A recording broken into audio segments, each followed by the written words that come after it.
This is session 60. So we are sextagenarians in Dungeons and Dragons. Last session, I think mostly what happened is So most of you are in a room with a giant golden mastodon where you fought many waves of spined devils, bearded devils, barbed devils, horned devils, and an Aranese. You defeated them all, and we ended the session right as that stopped happening. For Will Ross and Gibbles, I have placed the two of you in the westernmost gear just to facilitate if you want to join the rest of the party or not. Also, I believe in the western gear you guys dealt with a drone creature that Tlad the Drow killed, and I think you also opened one of the wardrobes, the one with the witch on it, that sent out, I believe, 2 insectoid creatures that were pretty quickly killed. So I think that is about where we're at. Any questions or comments or anything?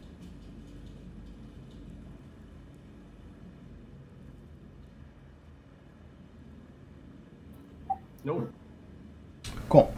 So then, immediately after you guys dispatch the Aranez, this golden mastodon kind of clunks back into the original position it was in before, and there's some smoke lingering in the air from the gouts of flame that had been erupting up through the floor every time it turned, and walking or coalescing or kind of coming out of that smoke as it starts to clear the room is a figure, and he'll be right here.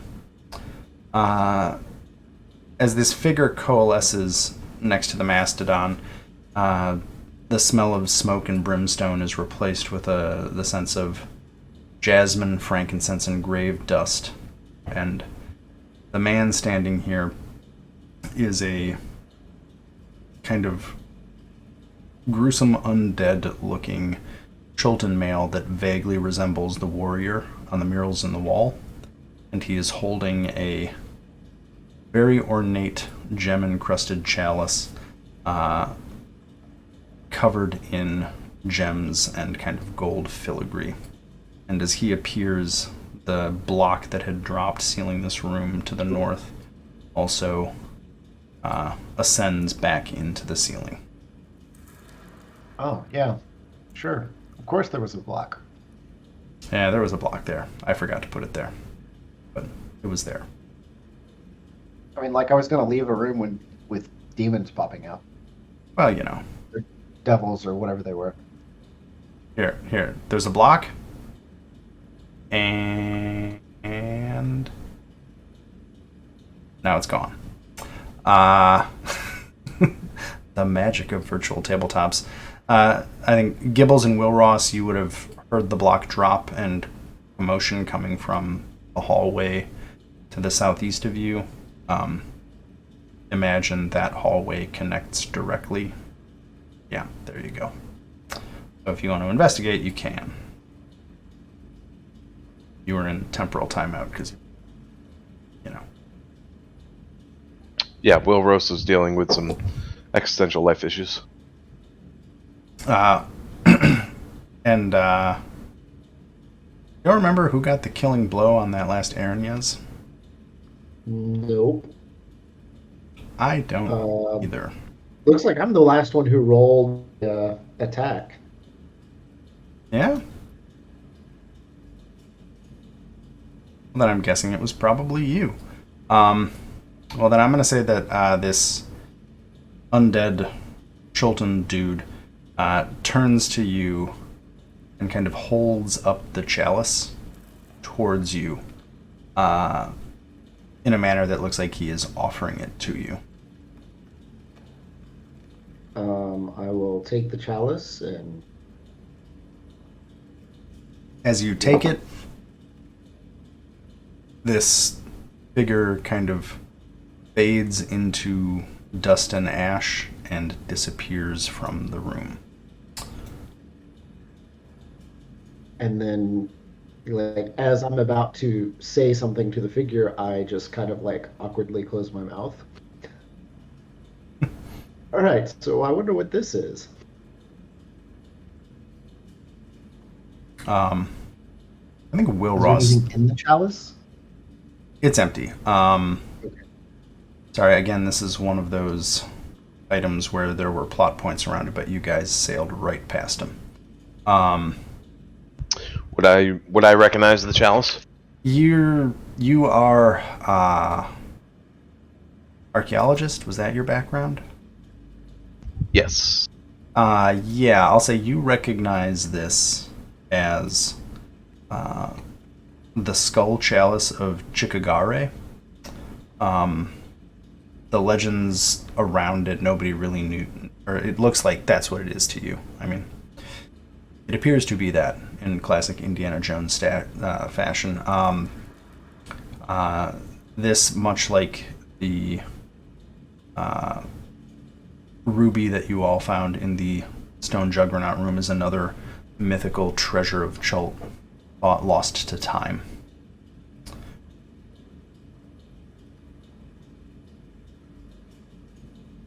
It is very. Do I know? It is priceless is probably a good term for it, but if you wanted to sell it, you'd have to figure out how and to whom. Sure. Would I know anything further about it in terms of if there's any like legends around what sort of power it might possess or what it could do to the wielder? Here we go. The skull chalice of Chikagare. This jeweled goblet was crafted from the skull of a long-dead Amuan king, Omu being the city above you, that you are currently under the ruins of. And this chalice served as a symbol of office for the royal line of Omu. The legendary Chultan hero Chikagare... Oh. Chugakari. Sorry, it is Chugakari. I'm not good at pronouncing that name. The legendary hero Chugakari is said to have beheaded the king after escaping the 9 hells on the back of a mastodon. The murals of this room, as everybody else here recently got to experience firsthand, there are various murals of a Chultan warrior riding on the back of a mastodon, fighting various demons and devils, not demons and devils, and everybody in here just fought a whole bunch of devils. Yep. So aside from just knowing the legend, I would have no inkling as to what it could do or what kind of power it could possess, correct? There's nothing attached to the legends that it has any specific power. It's just a legendary item because of what it was, not because of what it could do per se. It'd be like the crown. It's basically like the crown jewel of Ohm. I think somebody else also has the black opal crown somewhere. I think Teresa might have that, or somebody has that. That's like the crown of the royal line of Omu. I believe it was Calic that picked it back up. I'm entirely The not dented surprised. crown. Yeah, I do remember him picking it back up. That makes perfect sense. So I'll relay all of that to the party, so it's shared, and just kind of stare in bewilderment, just knowing the legend behind it. Well, that's cool, I guess. And I stow it in my pack. Cool. You have the skull chalice of Chikagare. And I'm gonna fix Tlad's name.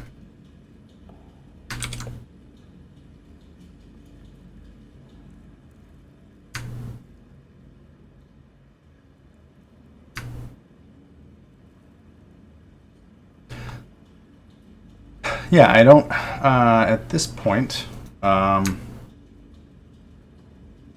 can either search the room or turn the way you came.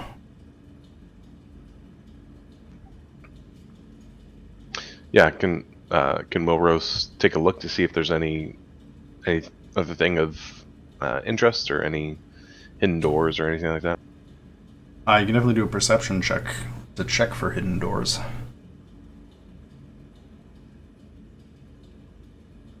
You do not notice anything. I will say neither did Kellic or Xanthiel, both of whom have very high perception scores. The only striking features of this room to you, Will Ross, are the walls are covered in murals.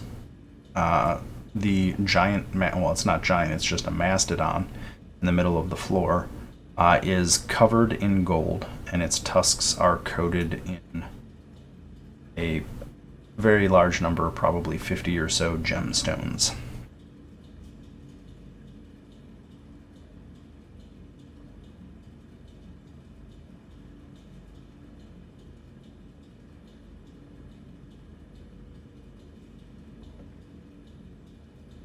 All right, then. I guess we can go back to opening wardrobes. Will Ross is riding on top. Oh no, it's Fashion League. Happening. Am I still not in this room? No, you're up in a cog. Oh, you don't have dark vision, do you? No, I also can't see what's going on. I have no idea where I am. How about now? Oh! Oh, okay. That's what happens when you don't have a character with dark vision. Because almost everybody has dark vision or magic items that give off light. How long has it been since the combat ended?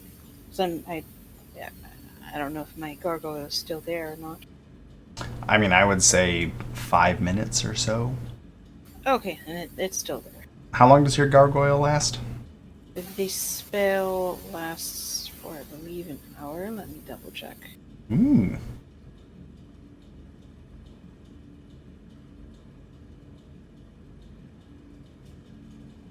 Let's see, conjure minor elemental.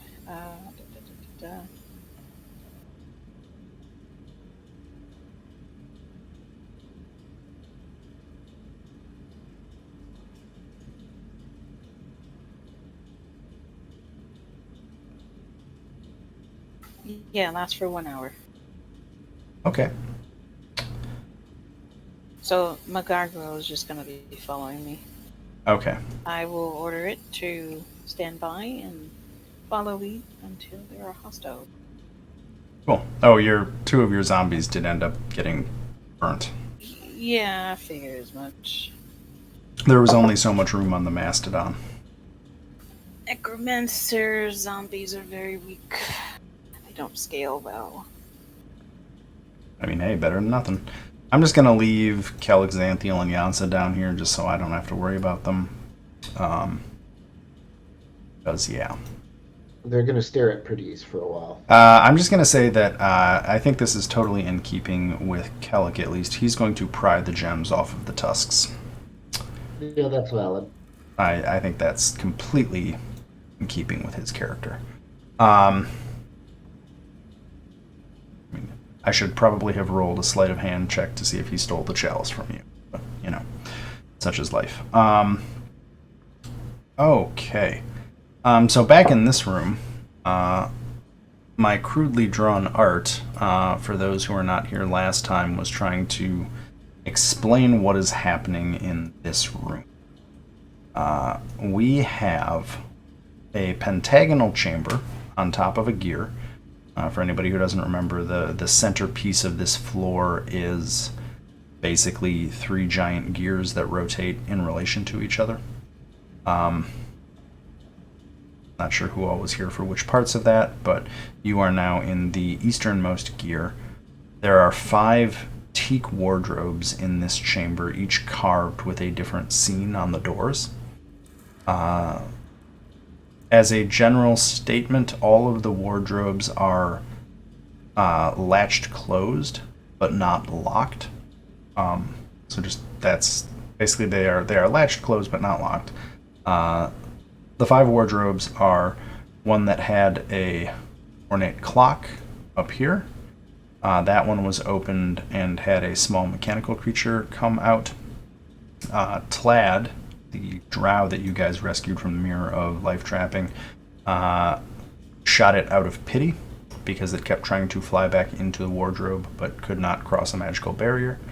And then I believe the party last time you were in this room also opened the wardrobe here, which had a night hag on it, and that spit out a pair of Mesoloths, which are insectile, neutral, evil denizens of hell. Or, well, not really hell, but I don't know my lore on that well enough. But basically bug demons. Those got killed. There is also a wardrobe that shows my little horrible scream painting impression. This wardrobe shows a twisted, screaming humanoid face wrapped in chains. This wardrobe depicts ghouls gnawing on bones. And the final one down here, that says orc in my drawing writing, depicts an army of orcs clashing with an army of hobgoblins. I think it's also worth noting when the mechanical creature that came out of the clock wardrobe was killed, there was a clunking sound. There was also a clunking sound when the two bug demons were killed. And I'm going to delete the drawings off of wardrobes that have been opened. Just to Sounds good. hopefully make life less difficult.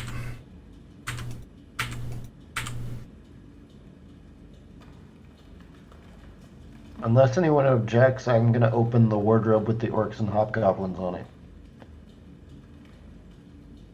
Go for it. Cool. As you open that wardrobe, dust and smoke billow out of the opening, and the air around you is filled with the sounds and roar of battle. Beyond the doors, there are armies fighting under a blood-red sky with an iron cube floating in it, like a huge distant moon. Clouds of ash suddenly fly out of the wardrobe, transforming into screaming orcs before your eyes. And that said, panic. I don't think the zombie is afraid. Hmm? The zombie said panic. I said I don't think the zombie's actually afraid. Oh, maybe it is. Oh, there's also one of those homunculi wandering around this room. Sorry. It's right here. I think that one looks like a bad copy of Kellic. Yeah. Sorry, I'm arranging tokens just because I need some space. Because that billowing smoke coalesces into an orc warband.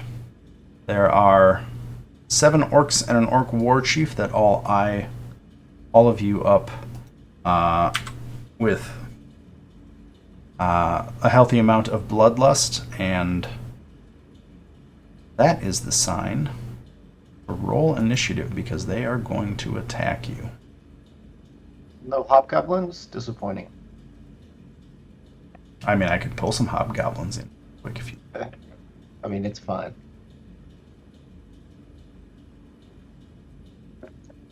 Let's get rid of the gargoyle. I guess I'm going last.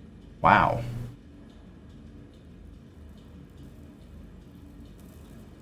I really need to figure out a mod that lets me handle grouped combatants. Yeah. Okay. Wow, look at all those initiative rolls. I am the Lord of Initiative. Then I will start combat. Will Ross, you, in your bardic wisdom, are able to keep your head about you and get to go first. All right. I'm going to go ahead and cast Shatter at a 4th level. I'm a bit new, first time doing this, so I don't really know. How do I cast it at a 4th level? Let's see.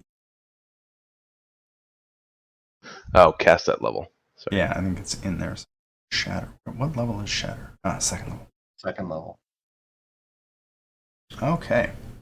A sudden loud ringing noise, painfully intense, erupts from a point you choose within range. Okay, so where is the point?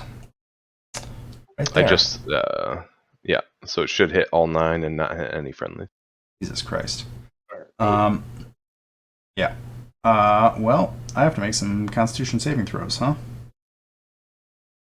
Correct. You might as well just roll your thunder damage, and we'll see. I'm gonna roll. Ooh. There was a plus sign next to it. I didn't mean to hit that. I don't know what that was. But. It added crit damage, I think.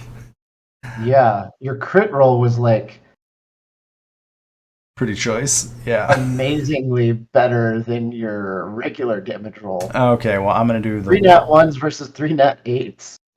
Okay. Sorry, well, so it's just 11. this is good though, because Teresa's next, and had you one-shot everything, that would have been very bad. I'm gonna roll Constitution saves for the grunts 2 at a time. Let's see here. 14, they pass. How much is it? It's half as much on a successful. Okay, so well, they're still gonna take 11. I'm just gonna work my way through. What's that? If they make the save, shouldn't it be half? They didn't make the save. That one did. Oh, oh, right. Don't worry about it. I was looking at the wrong DC. My brain works. I just spent way too much time programming today. So if the words that come out of my mouth don't make sense, don't worry about it. That's not very helpful in an audio-only game. Okay. Shatter is a one and done, right? Yes. Yeah, cool. Okay. Then that is your action. Do you have a bonus action or movement you would like to take? I'm just gonna back up, I guess, to the wall, and then end turn. Cool. Teresa, it is your turn, and your zombie's turn, and your gargoyle's turn. Okay. I'll go first. I will just throw up a nice little shatter on that. Everybody else's ears are starting to hurt because you are inside an iron room.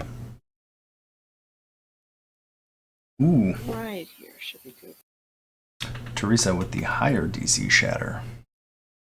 Showing off here. Let's see here. Okay, so the war chief will pass. You want to give me your damage roll just so I can kind of cruise through what happens here? Sure. So that's 18, so he'll take 9. Oh, I don't want to roll the... No. I want to roll the war chief again. I want to roll the orcs. 21, okay. Dead and dead. And then... What was the damage? 18, 9. Okay, 9. And... the next set... 15 is a failure. So dead and dead. And, yep.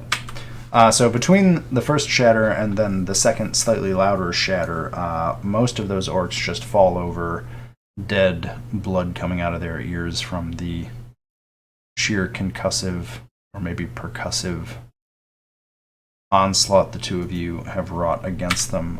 Teresa, do you have a bonus act or movement you want to do? No. My creatures will move in and start tearing into them. Oh, let me get out a measurement. Are you trying to put the gargoyle in the middle? You can put the, in the middle. Yeah, he can get through Belcorge. Okay. The zombie will just slam. That will not hit. Okay. The gargoyle gets a multi-attack with a bite and 2 claws. Yeah. You want me to just... Is it okay if I roll those? Yeah, that's fine. Bite, claw. Which orc is he attacking? Okay, so the bite...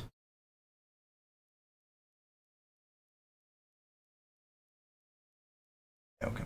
Okay, so the bite will miss, right? Right. The first claw attack will kill that orc, kind of rending through it as it is staggering from the sonic onslaught. Which way do you want that last attack to go? The one the zombie was attacking. Okay. The 15 will miss the guy to the north here. This is a much bigger, burlier orc than the rest of them. Right here. So he seems a bit more resistant to attacks. Anything else, Teresa? That's it. Hey, we got a Belcorge. Who wants to roll me a d10 to find out which eye ray he gets to use? Somebody did. A 6 is a telekinetic ray. Nice. If the target is a creature, it must succeed on a DC 16 strength saving throw, or the beholder moves it up to 30 feet in any direction. Cool. The beholder is going to try and be a cheeky little bastard. And you just all hear kind of a guttural chuckle as it hovers over and is then going to try and telekinetically hit the war chief in front of him. Let's see if strength saving throw. Nope. Belcorge is going to toss the war chief right down here, kind of away from most of the party, and right next to Lucanu. Belcorge has noticed is quite handy with a sword. That is Belcorge's turn. The Telehomunculus up here seems completely oblivious to everything and just kind of wanders around the room a little bit. And it is the orc's turn after that. He do multi-attack. 2 great X attacks. He's going to try and attack Lucanu. She's right there. Let's see what happens. Great Axe 1, Great Axe 2. Ooh, those both hit. Does he have disadvantage or anything because of the telekinetic thing? That's a good question. Nope. It's basically just a shove. Okay. And So it doesn't restrain him. I'm going to rule that it just shoves him. Okay. Because I adjusted down most of the beholder's abilities for the sake of sanity. Sure. Although part of me wants to see a campaign where a player plays a beholder just for fun. Because that seems real entertaining to me. But I'm going to roll some damage. Let's see here. So the war chief kind of hacks the crap out of Lacuna a little bit, landing 2 good shots on her. Lucanu. Grim, it's Lucanu. 18 plus 15 is 33. Lucanu is starting to look pretty beat up after the last few fights, for reference. She is starting to breathe heavy, and you can see some trickles of blood coming out of armor in various places. The last orc is going to go. Sebastian, it is going to attack you. How about a nope? You just handily wave its great axe aside with your shield. Gibbles, it is your turn. Oh, I didn't mean to end my turn. Sorry. Well, with behavior like that, come on now. There you go.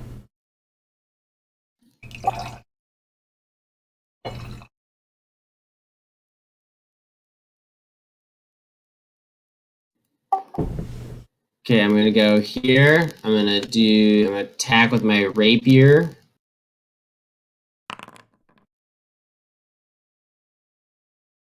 Uh, 23 is gonna hit.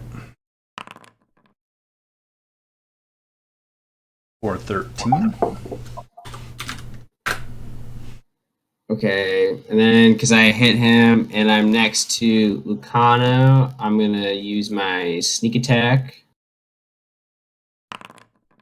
Do you get that if you're next to somebody or if you have advantage? Advantage, or if the enemy target is within 5 feet of another person. Who is hostile to that target. Yeah. Well, that works. So you get sneak attack damage. Sorry, which ability is this? Sneak attack. Yeah, it's the rogue sneak attack. Sorry, I have never actually had a rogue play with me before. So if I successfully hit on my attack with a one-handed weapon, I can do a sneak attack, which does, and it just like basically is a double attack. You can. But I have to okay, cool. have advantage, or be next. Be in the situation. Okay, got it. Okay, yep. So that's another 25 damage then. I believe so. Yep. Yes. Damn, rogue's OP. Rogues only get one swing, but as long as they're managing like the battle appropriately, if it hits hard. Yeah, well, that did hit hard. That was nice. Is the damage the same type as your normal damage? Yes. Okay, whatever. So you thrust your rapier into the war chief and put it in a very sensitive place, doing quite a lot of damage. I also kind of love the image of the Dread Pirate Roberts for you now. Because that's such a wonderful rapier scene. Okay, anything else? Okay, now I'm going to move back. I moved 15 feet, so I'm going to hop back 10 feet. That will provoke an attack of opportunity. So I will... Rogues can disengage as a bonus action?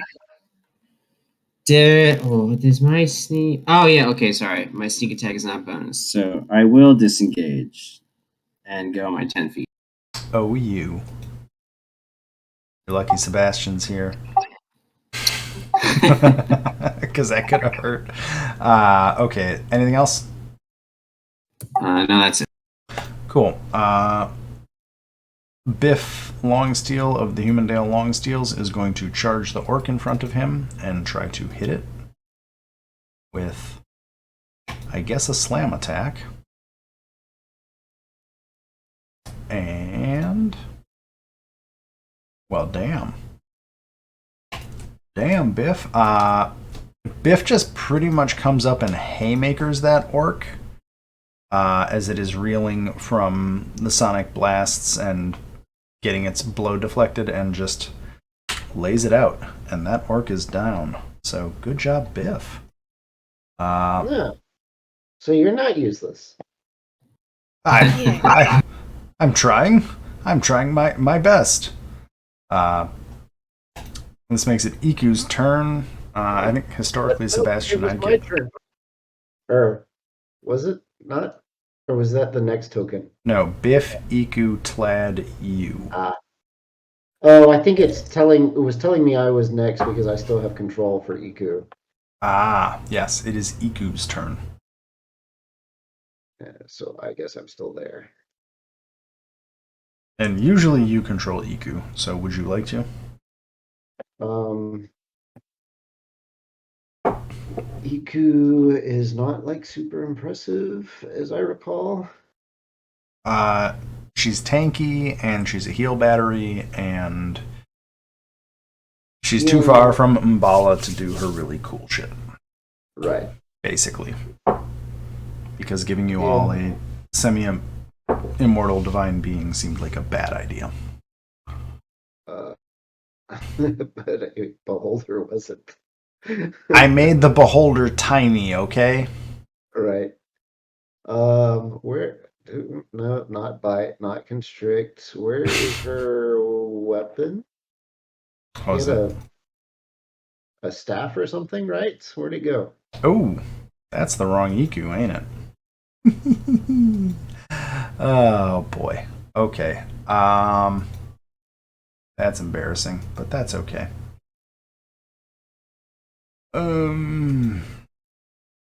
That's really weird. What happened? Oh, maybe just roll the bite. Okay. Since Sure. it seems way more. It's not that different and seems like way too much effort to try and redo a character right now. A 16.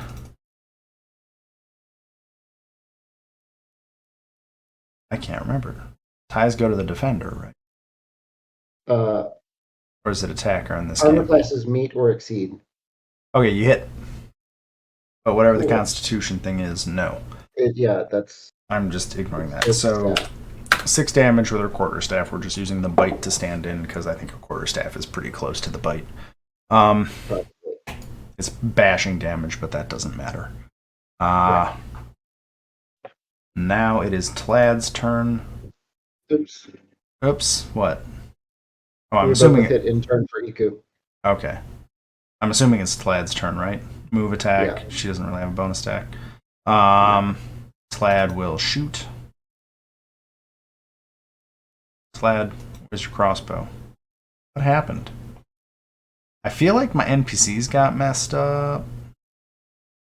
Oh no, it's because I'm running this in Pathfinder and this game and I get confused. Okay, sorry about that. He has a staff that does Witch Bolt. That's what he does. No, don't cast it at a level. There. A 14 will miss, so Tlad doesn't succeed at anything. Sorry, I had a moment where my brain switched to the other group. And Sebastian, now it is your turn. Yeah, this is definitely a pre-nerf Iku character sheet. So I was like, I'm pretty sure it's just it's the Iku. nice spells up there. That's the Iku when she's in Umbala, Right.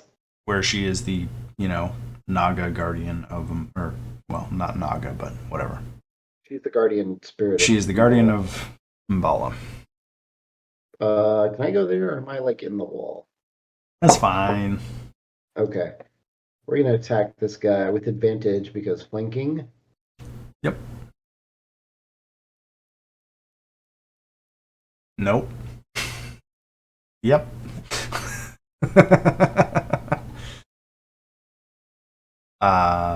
So 12 total. Then second attack, 24 will hit.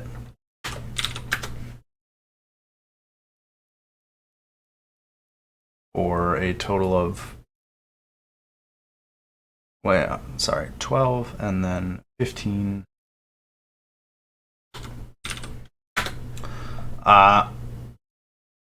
It's a beautiful 3-hit combo that ends that orc. Do you have any particular way you want that to happen? Just like stab, and then as I pull the spear out and swing the butt end around and smack it across the head, it just like breaks its neck. It's like the cartoon of like punch, punch, wobble, wobble, tap, and it just falls over. Cool. And that is the end of that combat.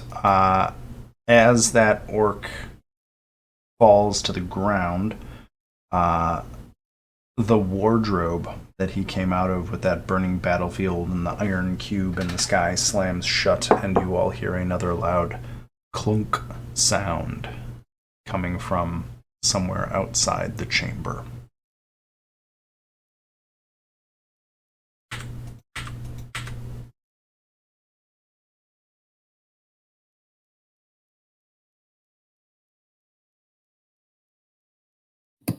I forget. Are we locked inside this pentagon? Not pentagram. No. No. Okay. I guess I'm actually the most powerful healer that's present. At this point, all of you hear in your head the childlike voice of the creature that has been speaking to you throughout your time here. Wow, you guys, you took care of the mammoth, and is that like 3 wardrobes that you've gotten through so far? Yes. Well, I keep going. I think you're on the right track. I mean, that's impressive. Most people, I don't think anybody has ever made it outside of that mammoth room before. You're the first ones I've seen do it. Oh wait, who are you?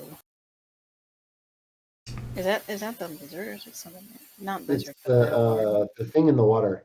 Oh, the worm. Okay. I think it was actually determined last session. Wait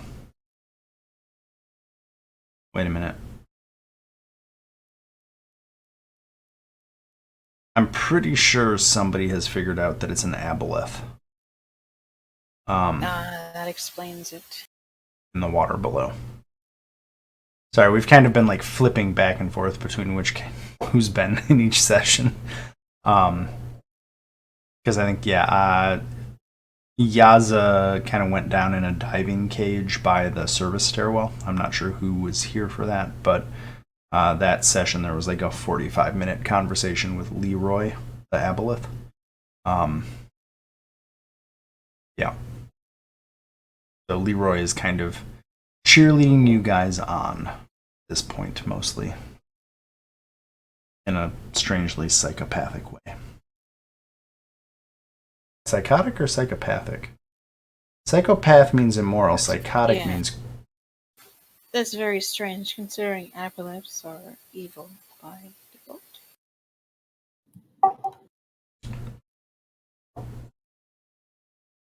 What in either case, I will be wary of what that thing says and does, so...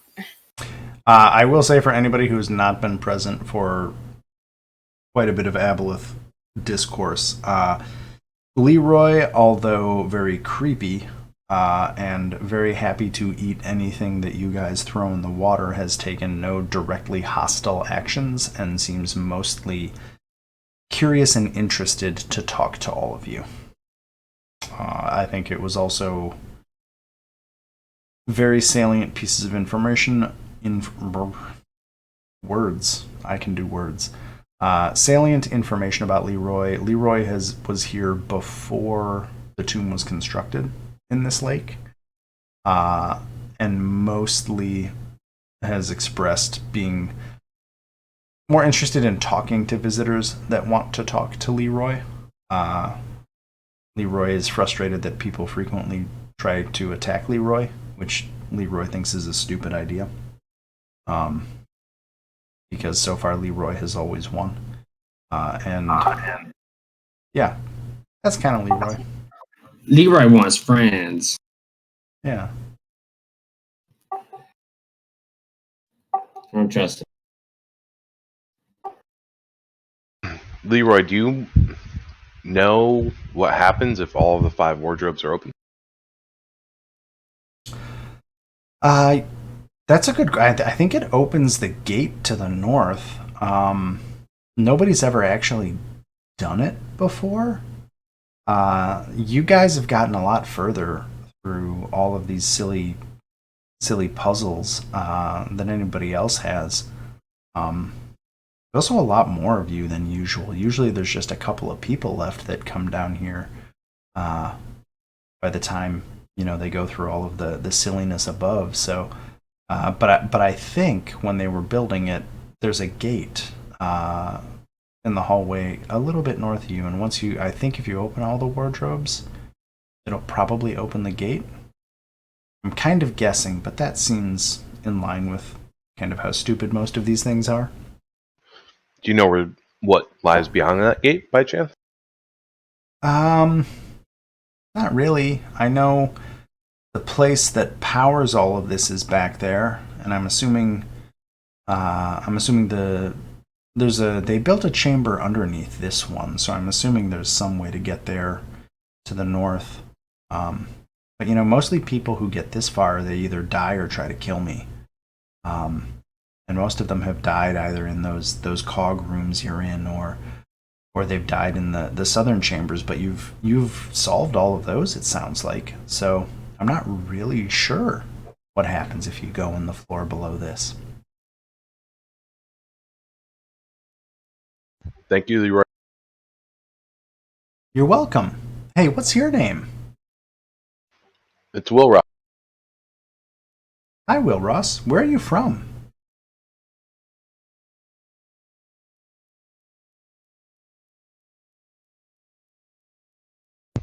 We spoke before. Did we? Yeah, you don't remember? Oh. I played you a song. Oh, Am I that's right. I'm sorry.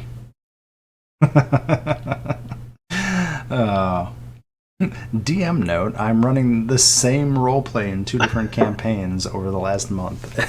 And I'm getting confused. Yeah, no, that's right. Sorry. Sometimes time seems to lose meaning down here, and I go off and I come back. Absolutely. I'm going to keep an eye out, too, for something that you like to eat. You didn't like the rations I threw you.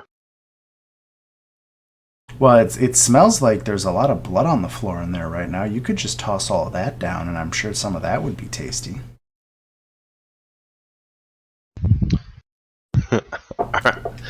Wilris is going to make an attempt to drag one of the orc bodies over and dump it. I'll say you can very awkwardly get it out and over the edge. At that point, you see the shape of Leroy as the orc body kind of, with a trail of blood behind it, thuds into the water below. The tentacles of Leroy kind of surround it, and you just hear muffled sounds underwater of crunching and snapping that end very, very much more quickly than you would expect for a full-grown orc body. And then you just hear Leroy's voice in your head. Wow. I haven't tasted that in a long time. That was good. Thanks.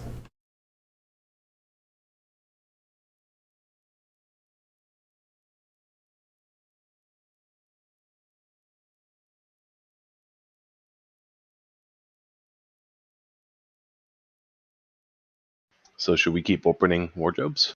I'm gonna do a little bit of healing first. Sorry to interrupt your healing there, Sebastian.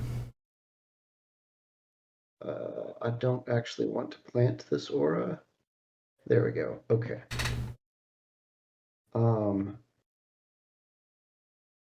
Wow. So this lasts for basically 10 turns? Yeah, I basically get 10 rolls. So Let's first just- one, Is the 12 a crit, or is that...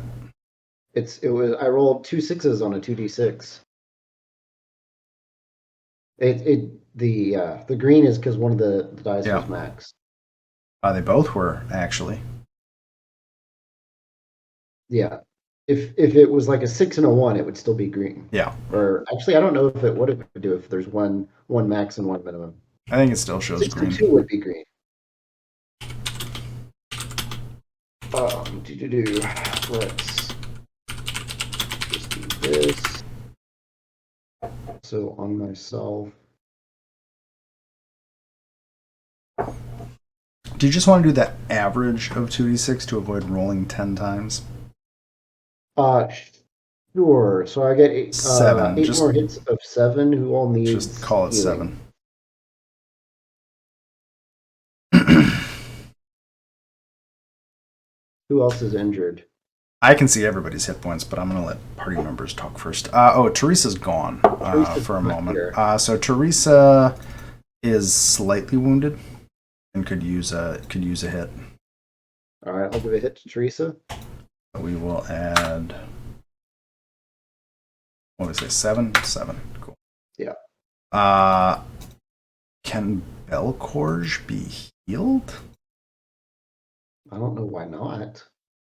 Yes, Belcorge can be. Well, you can't heal her zombie, for example. Right. I wouldn't want to either. Belcorge has taken a few hits here or there. Lucanu has, well, sorry, I'll shut up for a Lucano's second. taken a lot of hits, or Yeah. hard hits anyway. Who's in the party that's taken hits? Gibbles is fine. Wilros, are you hurt? No, I'm fine. Well, that's weird. All right. Yeah, because your health bar is showing the not maximum. Oh, you have 12 temporary hit points for some reason. I wonder Right. if that's That's- wrong with that. Feast. So until the end of the day, your max is increased. Oh, then I should add some hit points to Teresa. Because she would have another. Yeah. Okay. So I forgot about that heroic feast.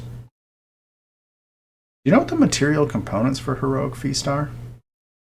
I do not. It's a gold bowl worth at least 1,000 gold. But it's not consumed. Oh, isn't it? No. I also learned today, sorry, random aside, the original spell component or material components for spells in first edition were all written as jokes. And they've never changed it. That's hilarious. So it reinforces why I don't care about spell components. Right. Because,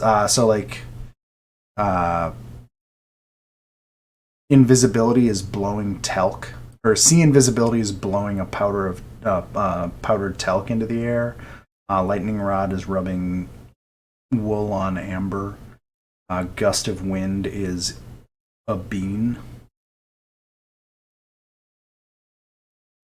Read thoughts is a penny. A piece of copper. Yeah. Yeah, they're all like this. So they're pretty good, but they're also Right. kind of pisses me off. From a balance Then it perspective. seemed like a serious mechanic when it was Yeah. just supposed to be, haha, that's funny. Well, this came up in the DM chat Right. today, and I was like, I said, I think it's bullshit because, like, a wizard could burn as much in material components for one spell as a paladin spent in their entire adventuring career. Anyway, I'll shut up now. That's a completely random So I got tangent. 7 more hits. It sounds like the party's fine because we're ignoring Yaza and everybody else right now. Well, let's see here. Yaza could take a hit or two if you want to top Yaza off. Sure, I'll give Yaza a couple hits. Maybe 2? Yeah, 2 will do her. Wait, yeah, I'm going to say 2 because I'm just going to get her back to max HP because she's not here, so I don't care. Well, I mean, she's got lay on hands too, so... Yeah, well, I'm trying to, like, prioritize party healing over NPC healing. Right, I'll take 1 more hit. And then Belcorge has taken... He's got a few nicks. Tlad looks really bad, and Lucanu is looking pretty rough. So I'll give 2 hits to Tlad and 2 to Lucana. And that, I think, is 10. Yeah, because it lasts for a minute, right? Yeah. Yep. Cool. Tlad's looking a lot better. Lucanu is looking a bit better. Getting the impression that Lucanu is kind of a tank. Yeah. Or she's built like a brick house. Oh. Right. You might have concerns going toe-to-toe with Lucanu. In a purely physical fight. Smites aside. Because that's cheating. I was like, I'm not particularly afraid of Lucanu. Look, I mean, if it was just your spear and just her sword, right. you'd be worried. Yeah, maybe. Okay.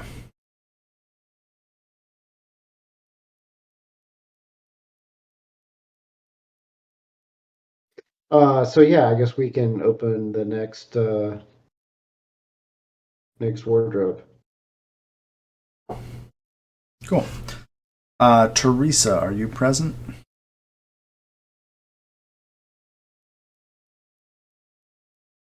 Okay, I will just run Teresa. Which wardrobe do you want to open? The one we're all standing next to. The screamy face? Yeah. Cool. This one...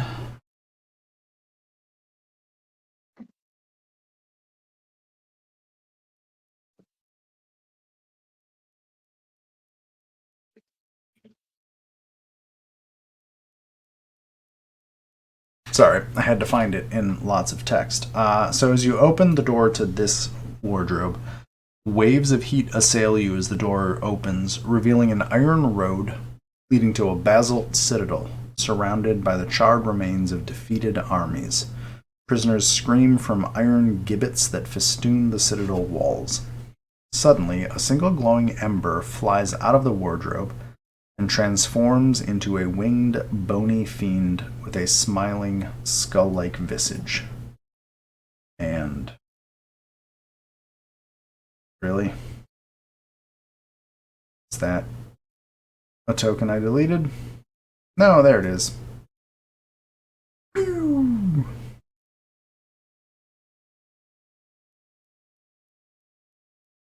There is a hilariously rotated bone devil in the middle of the room. And it is going to attack you. Likely story. I'm also going to say, just in the interest of time, I think originally the cabinets were locked. I'm going to throw out, if you want to open the last cabinet at the same time, I will not stop you. But that said, let me grab some people and put them. And remove that guy. And remove that guy. Cool.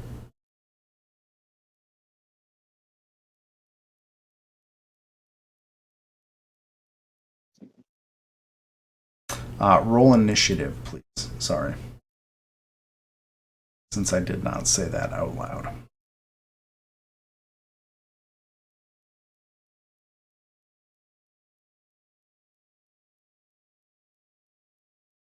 And Will Ross, you are going to get to go first, as once again, observing the room from the north, you see this bone devil come out. All right.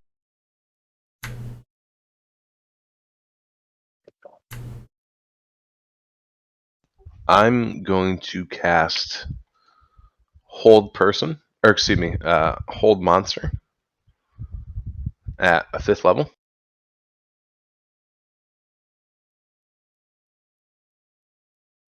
Where is Hold Monster?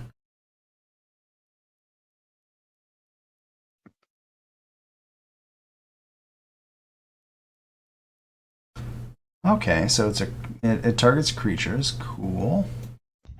Oh shit! Would I know if this is considered undead? I mean, it looks a lot like a devil, so I'm gonna say it looks like a creature.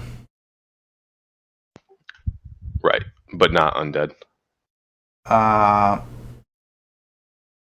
I'll still cast it. Regardless. Yeah, I guess that's one of those like, like we have a couple party members that would know right off the bat, but I think for you, like, yeah, no, it's gonna need to make its saving throw. Wisdom saving throw. What's the DC on that? DC Wisdom 6. It says save 16. DC 16. Okay. I don't know why when I clicked on it, it rolled it. It is going to pass the saving throw.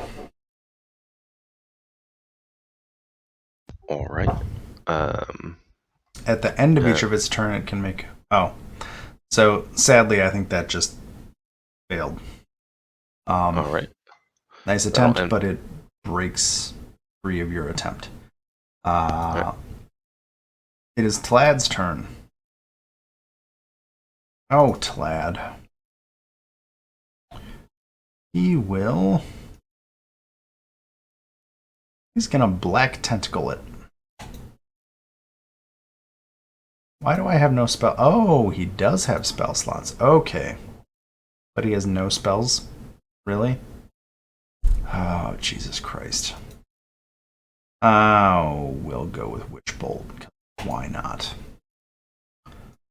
24 will hit. The damage will be 5 lightning damage, which applies. So Tlad just zaps it with a lightning bolt from the staff that he is continually using over and over again. It is Gibble's turn.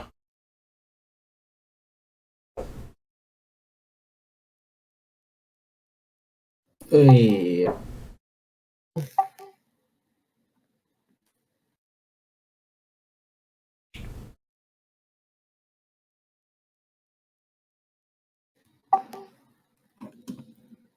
I mean, if I'm behind it, right?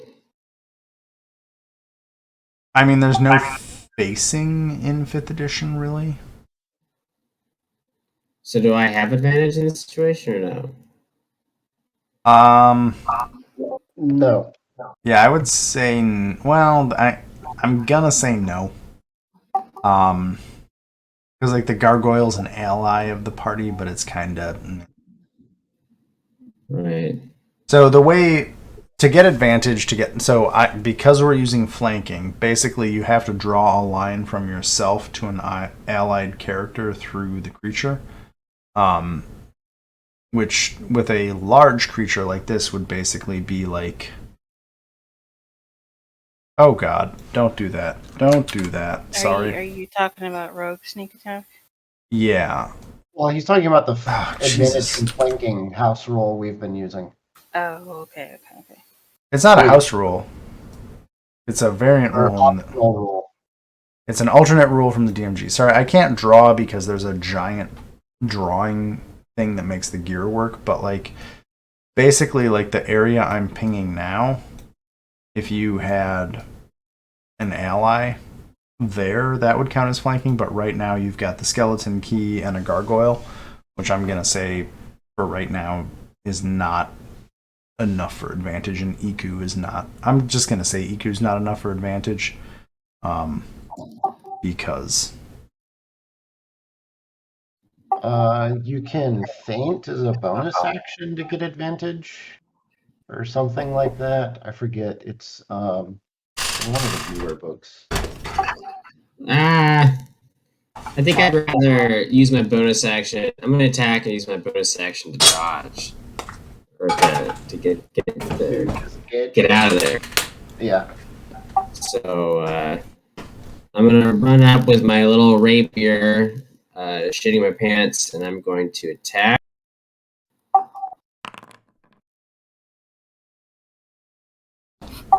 that will get your rapier gets caught up in all of the spiny bones around the body of this devilish creature. Well, I say shit, and then I run away.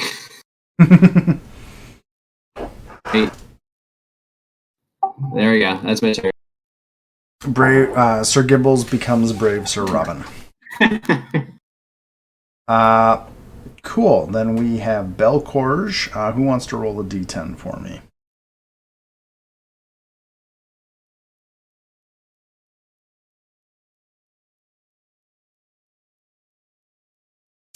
A 1. That is a... This is the charm ray. Oh, man. Belcorge is going to try and charm the devil.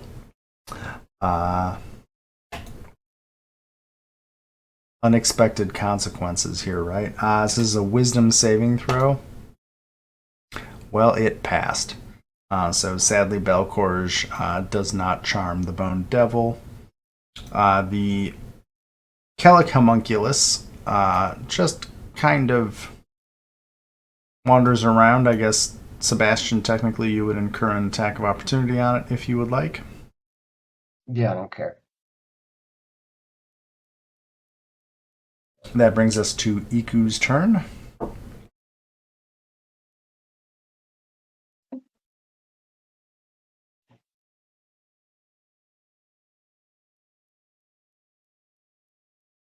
Miku's going to attack and miss. Nope. It is the devil's turn. So what actions do we have? That's mildly boring. Okay. Let's see here. So we've got Will Ross, who tried to hurt it. It is going to step up and attack you, Will Ross. It's going to get 2 claw and 1 sting attacks. So we got a 15, a 22, and a 26. I think they all hit. My AC is 15. Ooh, okay. The first claw attack does 6 damage. The second one does 10. And the sting attack, let me open it up. It does... Ooh, okay, so it's going to do 17 piercing damage, 22 poison damage as the stinger injects you with poison, and I need you to make a Constitution saving throw. Except for being immune to poison because of Hero's Feast. Well, fine. So don't take the 22 poison damage, and you're immune to poison. Okay, so just confirming, it was 6, 10, and then 17? Yes. Would I still take the damage from poison, though? I just wouldn't receive the poison effect? No, it is actually poison damage. Unless you really want to take 22 poison damage. I don't. I'm just trying to be fair. Nope. Sebastian keeps me honest. Or reminds me of things that I forgot.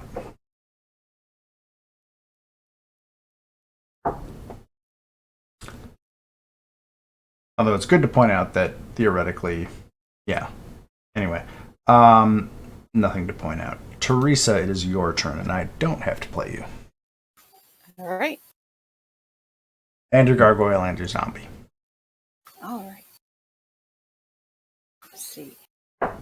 This is another demon, I'm assuming. This is a Or it's a devil. You know it's a devil. Devil, yeah, it's a devil. I'm just gonna give you that. I figure a necromancer knows the difference between a demon and a devil. Think there's anything significant mechanically between them? Because all the things that key off of Fiend, which both of them are. My deep knowledge of devils, demons, and daemons is Pathfinder related, so yeah. 5th edition doesn't care about that so much. Yes, right. It is a bone devil. I'm just gonna say it's a bone devil. Yeah. If you know what a bone devil is as a player, don't be too metagaming. So I'm gonna do Tasha's Mind Whip on it. One of the best spells in Tasha's. I will. I will cast it 3rd level.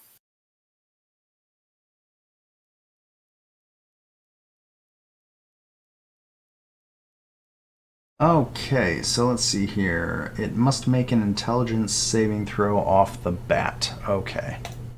So let us do that. Well, it passed the save. On a successful save, it takes half as much damage. So it takes half damage.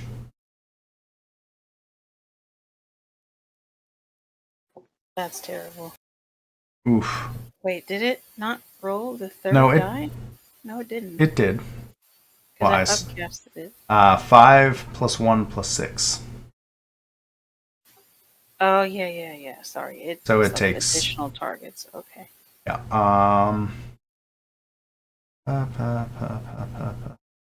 Okay.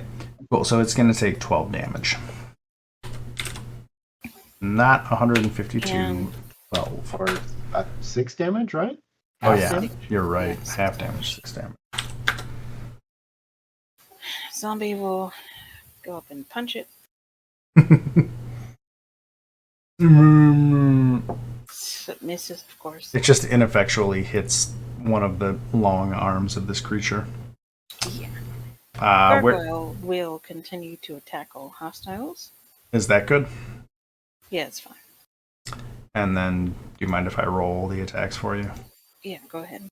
Okay, bite and claw. 17 and 10. Both of those fail to hit the devil. It bites and scratches at it, but doesn't seem to be getting through the bone carapace of this creature.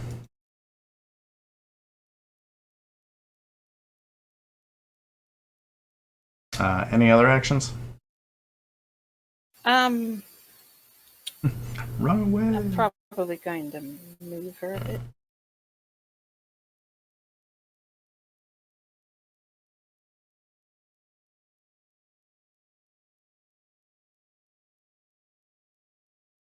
I'll say the skeleton key token, which is the Calicomunculus, does not seem to be acting hostilely to anybody, so you pass by it and it takes no notice. Okay. Biff, engorged on his previous success, is going to step up and try and attack the Bone Devil with a pair of melee attacks. And one of them will hit for a little bit. He basically, his first punch misses, but the second punch actually connects with the devil and does some damage to it. And Biff gives a shout, "Take that!" And that takes us to Sebastian. It is your turn. All right.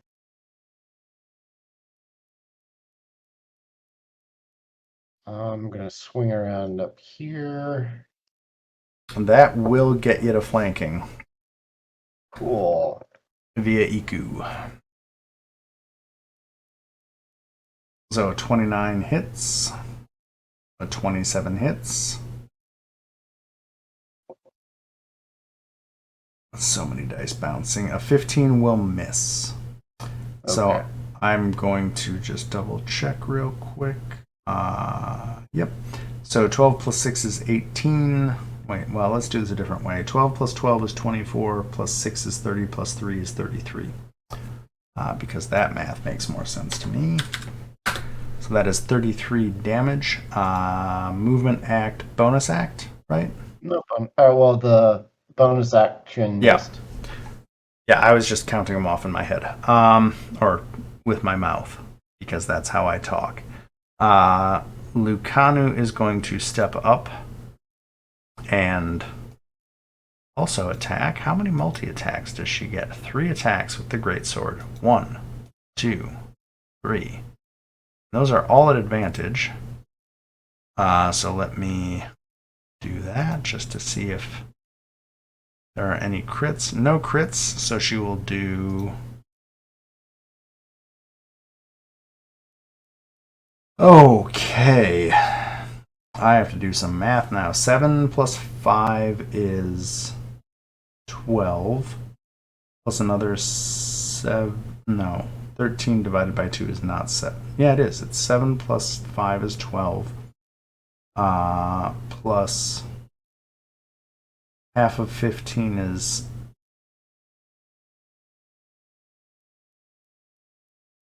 Oh. How am I doing this? I'm rounding up. I'm rounding up because I am. Okay, so 7 plus 5 is 12, plus another 7, 8 is 20, plus 4 is 24, plus 7 is 31, plus 3 is 34. That math makes sense? Sure.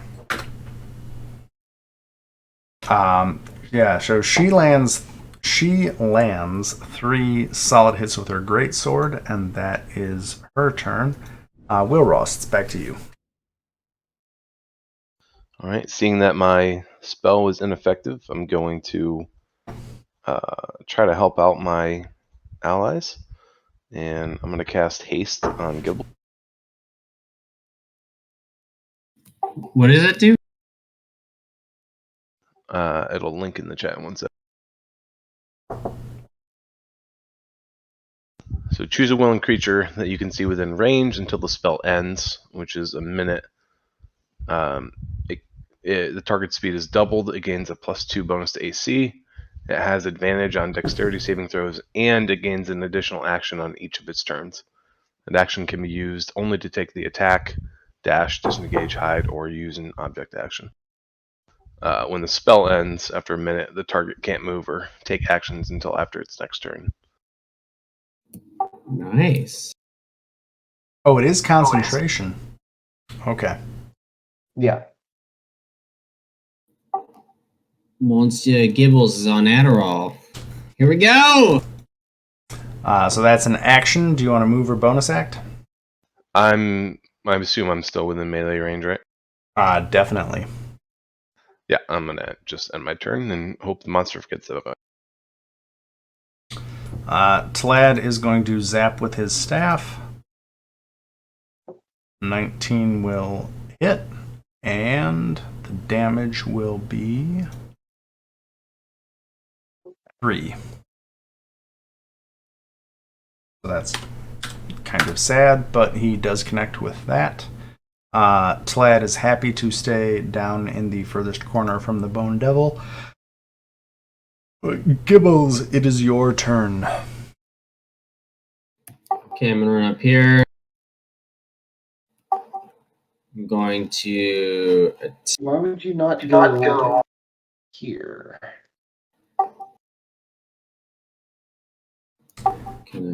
He gets advanced. Well,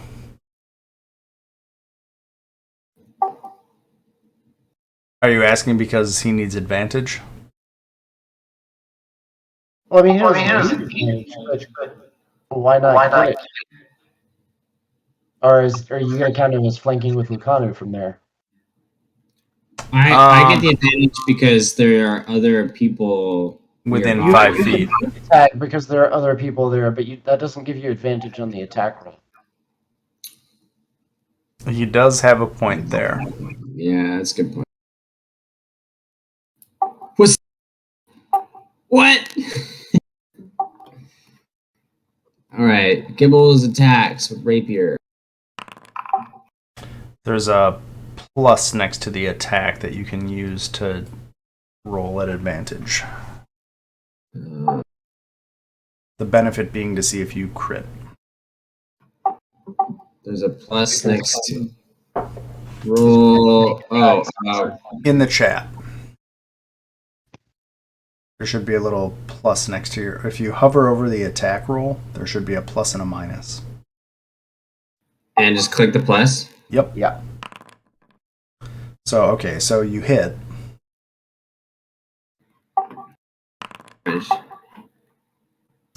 That's 9 damage.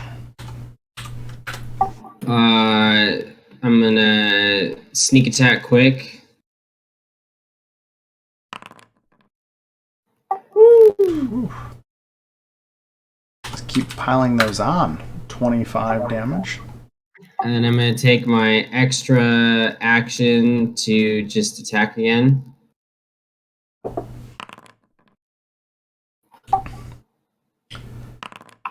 I mean, you got a crit on the first one, so that's pretty good. Sadly, you only get 1 sneak attack per turn. I know. But I can attack twice at least now. Right.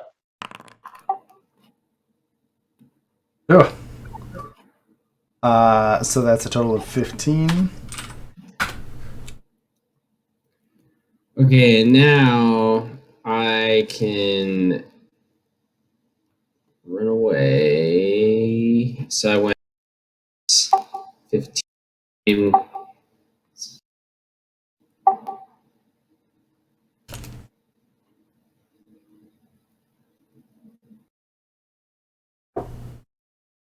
I mean, you can run to whatever farthest point of the room you would like. Yeah, because you're hasted. You got all the speed. Pew pew. It only doubled my speed though, right? Right. So, But remember, you can also dash as a bonus action because you're a rogue, so you can Right. literally like run circles around the road. So Yeah. right now you could move 100 feet with a dash action. I'm going here because it seems like as far as I can go. You could basically bury Alan this cog into going into the past. Okay, let me close a few windows on my screen because I got way too many open. That's everything you can do. Somebody roll a d10 for Belcorge's eye ray.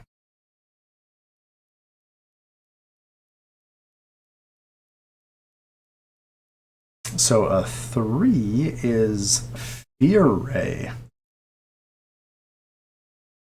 So Belcorge is going to try and fear the Bone Devil. It has to make a...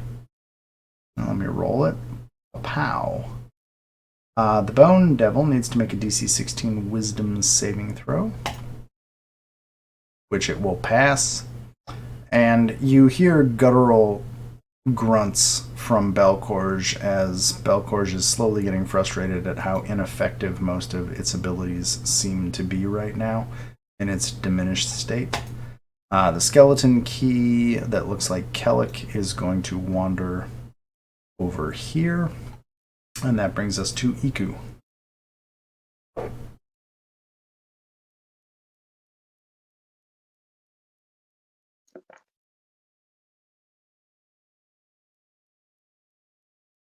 I think neither of the... 17? No, 17 will not hit. The Bone Devil gets to go. Okay. Let's see. Actions.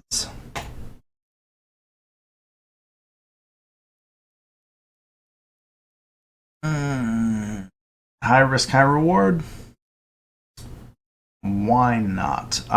The Bone Devil, sensing that it is not doing well in this fight, makes some gestures and utters some phrases. Does anybody here understand Infernal? Let me check. I do not. I do not.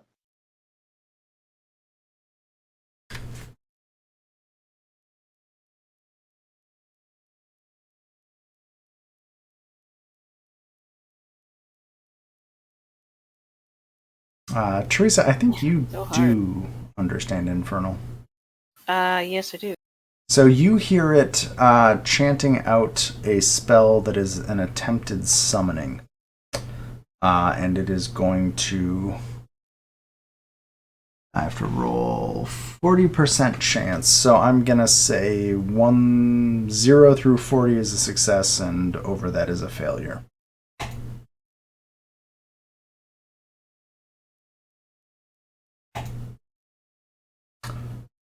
It succeeds.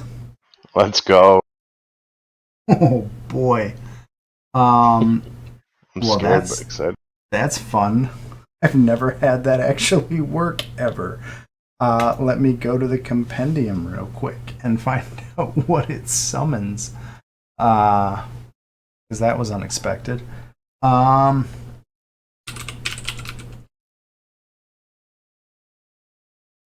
Nope.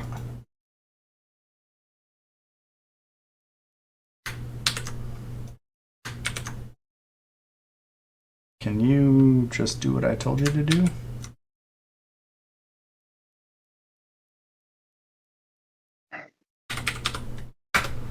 A rift tears in the fabric of space, and a second Bone Devil appears right down here as the first Bone Devil that is looking very rough summons a second one into this plane of existence, and that is the Bone Devil's turn. Teresa, it is your turn. All right. I didn't actually expect that to work, but there you go.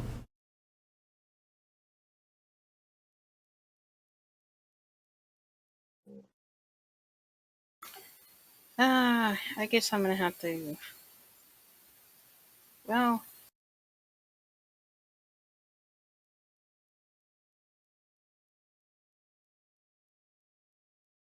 This is a good point to note. Devils and demons can usually attempt to summon other devils and demons. Yeah, that is true.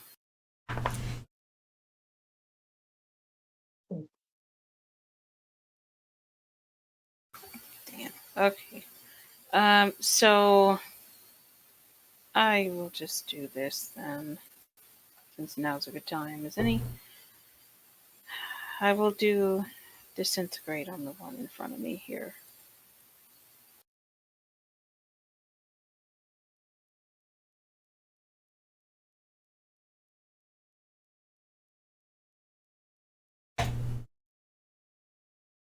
Ooh. It's a DC 17 dex save. Okay. That's a failure. That's What? not bad. The fuck? Disintegrate's a nasty spell. Yeah, too bad its savers suck.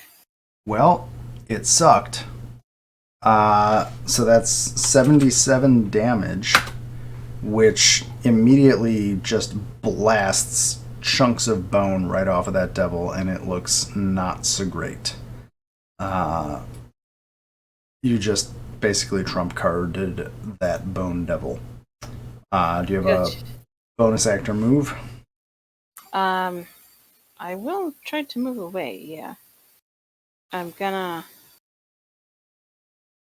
hug the wall here.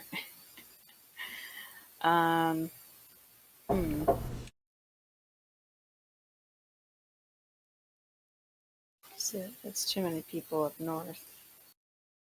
I'm gonna have to hug the wall here. I'm over here. I'll just be moving over here.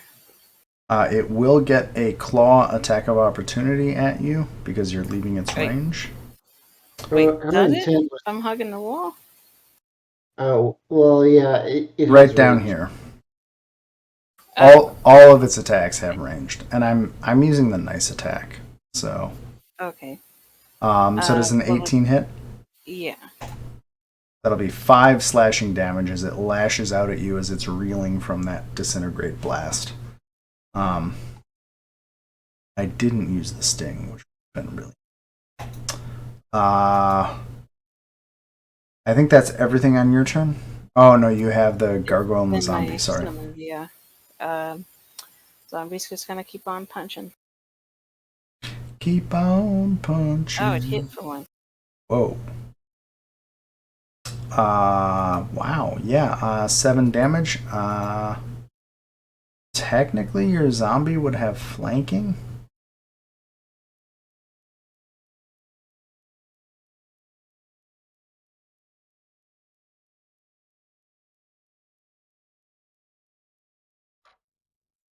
If you go to the chat, there's a plus next to the 25 if you want to try and roll that. Okay, cool. So 7 bludgeoning damage, that would equate to 4, and then your gargoyle. Yep, gargoyle will keep attacking it. The gargoyle will not get any advantage. Oh, I have to roll that. So it's bite and 2 claws. Bite, claw. Sadly, none of those are enough to penetrate the bony carapace of this creature. All right. Well, they tried. So we go to. Oh, sorry. It's sorry. it's fine. Biff is gonna biff. And yeah, thanks. 2 melee attacks. Slam, slam. Sebastian, you are technically parallel to it, so let's see if I can that. So the 25 will hit. Whoa.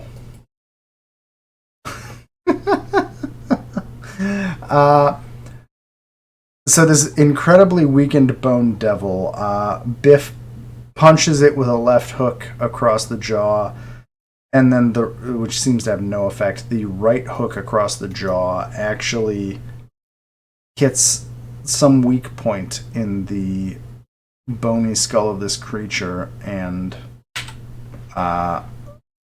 does exactly the amount of damage required to make the fiery eyes go dark, and it collapses into a pile of bone. After Biff does this, he jumps up and cheers loudly to himself, celebrating his defeat of the Bone Devil. Sebastian, it is your turn. This is why Long Steel. They should have dubbed you Fists of Steel. I'll consider changing the moniker. This is why I hate having so many NPCs. I hate killing monsters. Hit and a hit.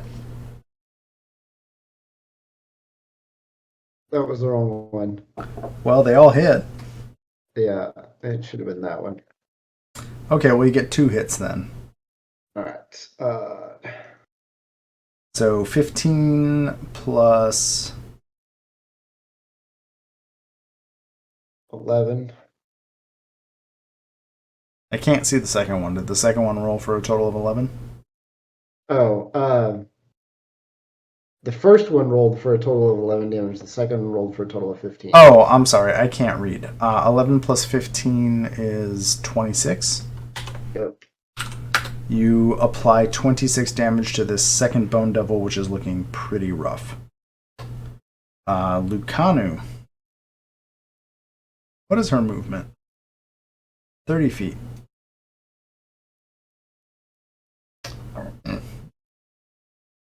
This is why I... Oh, whatever. Okay, she's going to move down here.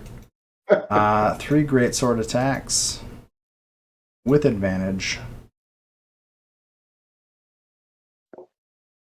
All 3 of which hit.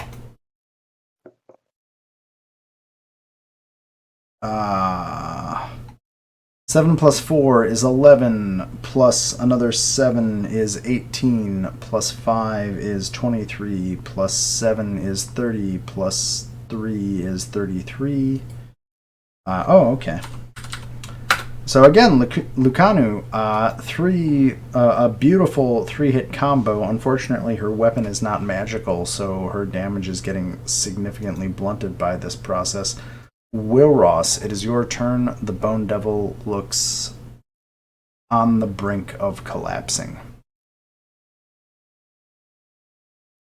All right, I'm going to pull out my crossbow, and I'm going to go ahead and take 2 attacks.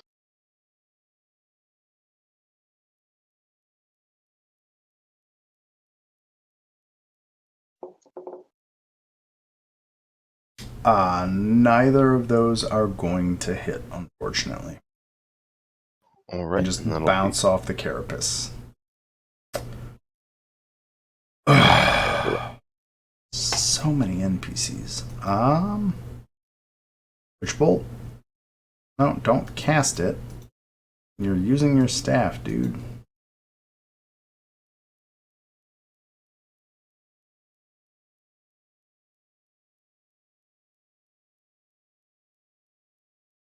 Tlad.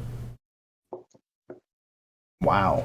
Does 2 lightning damage with his staff, and after seeing Teresa get hit, is terrified of running and just kind of cowers, hoping this weakened Bone Devil is killed before he is.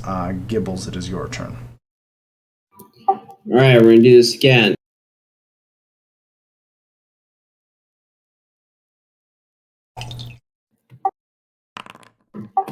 That probably misses. Advantage for flanking. Ooh, definitely misses. Nope. We'll attack one more time. A 21 will hit.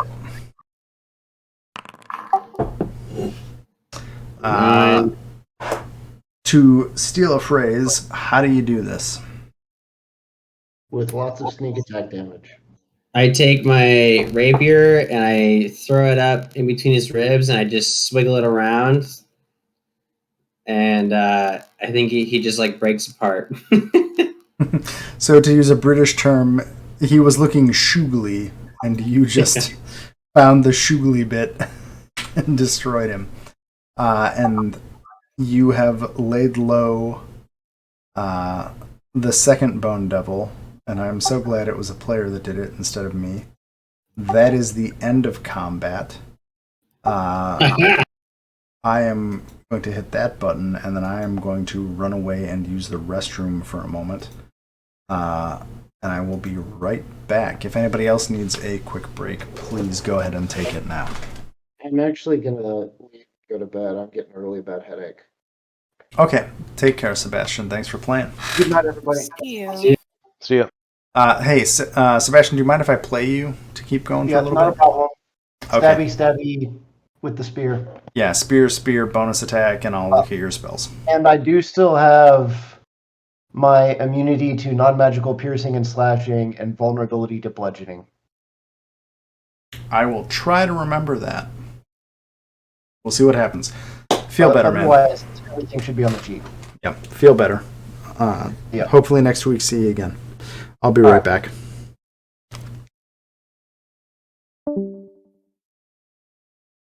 I am returned. Welcome back. Keep getting whiplash, Siri, because on Tuesday I play with you, and on Wednesday or on Thursday I kind of play against you.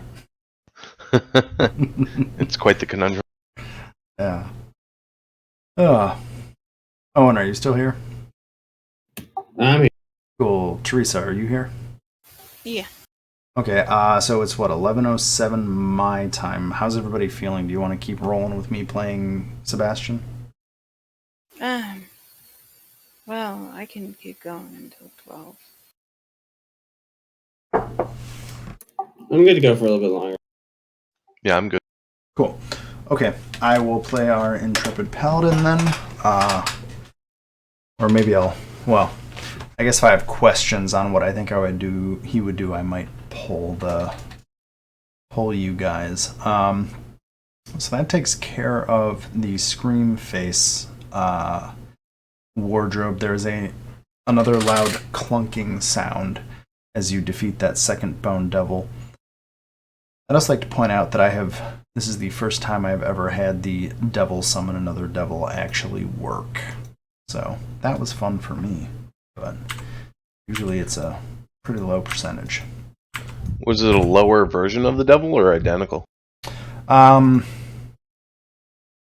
So most devils and demons have an ability to try and summon other devils or demons. There's usually like a couple of options. The higher level the devil or demon is, usually the higher the success chance is. So it's, as a DM, it's kind of a roll the dice and see what happens. And this time it actually worked. But that's fun. Or at least for me. I don't know. It's nice to get the exact same monster twice on the board. That was cool. I'm saying, was it like the identical version of it, or was it like a lesser? Did it have like less HP or the same? It's the same. So basically, unless devils or demons are killed in their originating plane, they don't die. Like, if you kill a devil on the material plane, it just goes back to hell and respawns. So the whole summoning thing is like literally the devil saying, well, shit, this is more than I thought. Tear open a portal to hell and summon another devil to help me. Like, neither of those devils were unique. They were just both bone devils. Right. Teresa just got a hell of a disintegrate shot off that took over half of its health in the moment it appeared. Yeah, that was nice. And I don't think that second devil ever actually got a turn. So, there you go. 5th edition, if combat lasts longer than 3 rounds, I am shocked. Very different from many other systems. Anyway, in this room, you have, as a group, opened and defeated whatever came out of 4 of the 5 wardrobes. Might as well go for the 5th. I agree. Let's do it. I'm going to run this part narratively, unless I have a reason not to. So this final wardrobe that has ghouls gnawing on a bone, you open it and you see an ancient cemetery. Its canted tombstones are shrouded in fog. Eerie, hungry shapes move among the graves in the distance, and suddenly bright glowing balls of light appear in the room around you. There are 4 glowing balls of light that kind of fly out of that wardrobe into the room you are in. How do you all react to them? I want to try and identify it, because I might recognize what those are and tell the group, hey, this is what they do. Give me an Arcana check at advantage. Okay.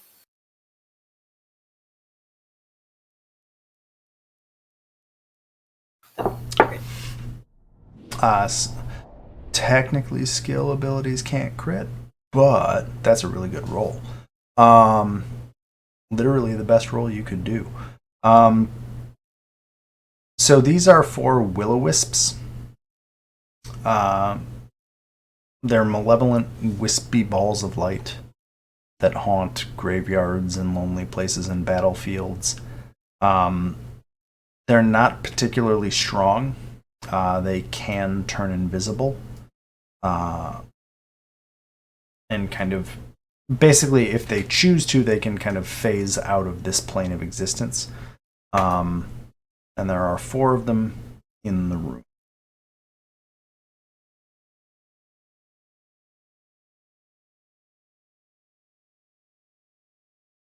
I guess you got a crit, so is there any, or not, well, you didn't get a crit, but you got a 29, which is way over the DC. Is there anything else that you feel like you should know about these things? I mean, given that undead is my forte here. They are undead. Yeah. So I do want to tell the group, hey, these are wisps. This is what they do. Be careful. To take a page from a slightly different system, I'm going to give you a couple of pieces of information. They're incredibly dexterous. They're incredibly weak. They are resistant to acid, cold, fire, necrotic, and thunder damage. And immune to lightning and poison.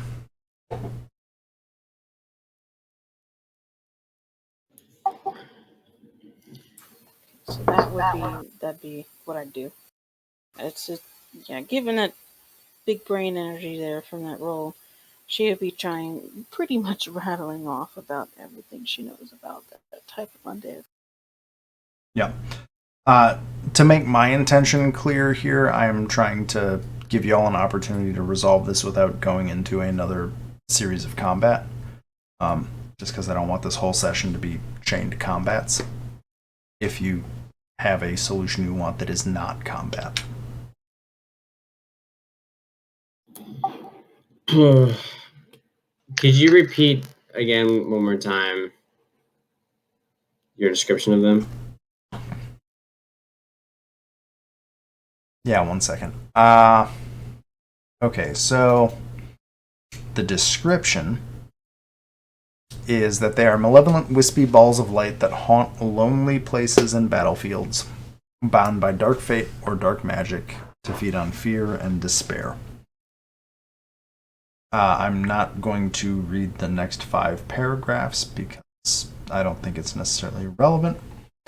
As far as like saving throws go, they're incredibly dexterous and they are very weak. So very, very high dex saving throw, very low strength saving throw. And as far as damage goes, they are immune to lightning and poison, and they are resistant to acid, cold, fire, necrotic, and thunder damage. And they are like most things at this point, resistant to bludgeoning, piercing, and slashing from non-magical attacks. But I don't think that matters for most of you.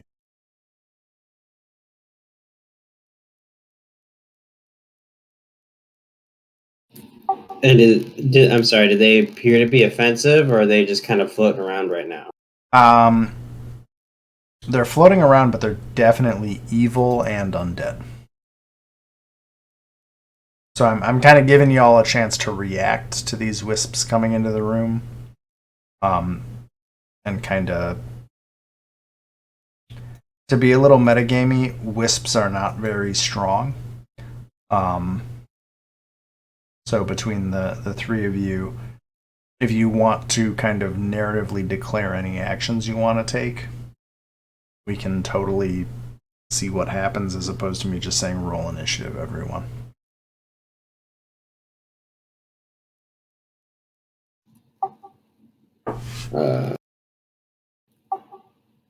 I don't have much that I can offer aside from giving haste or a couple, rapier strikes, but I don't have any magical weapons or anything. I only have my fists and a rapier, so. Could do. Well, this would only work on myself, but could do protection from the evil and good. Well, I could always try another. Well, I have to upcast that. I'm running out of spell slots. I will do protection from evil and good on myself for the time being. Okay. I have one thing I can try, actually.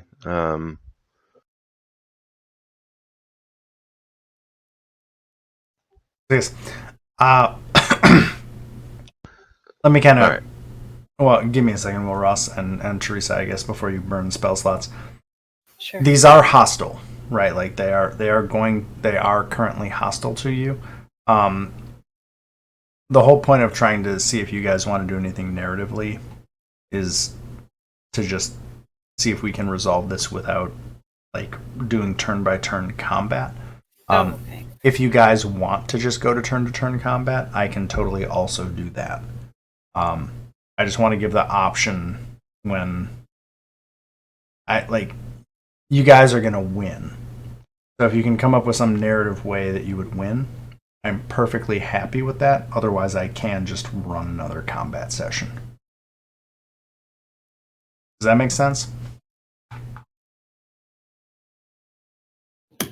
Yeah, it makes sense. I just don't. Unless y'all crit fail every attack you make, and they. I just don't have any creative ways of displacing these things, aside from asking Leroy if he knows of any way to deal with the wisps. Leroy is I curious. take my rapier and I throw it at one and I stab another and I take two out in one go. So I think the way I'm going to solve this, so I like the idea of asking Leroy for help. Leroy kind of doesn't give a shit. Like at this point, Leroy's just like, oh, I'm not going to help. I just want to see what happens. This is entertaining for me. I mean, you killed those devils, but now you have to fight these things.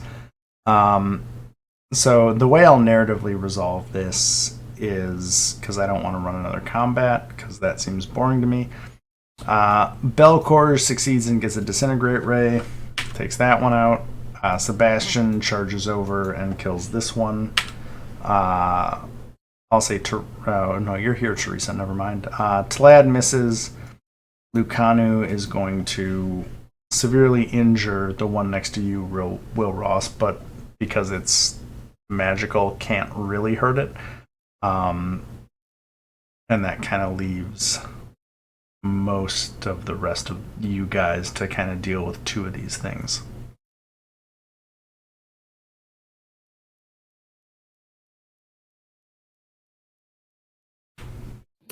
Which we handily deal with. Is this too abstract? Sorry. Yeah. I'll just say that you guys managed to kill these things because, honestly,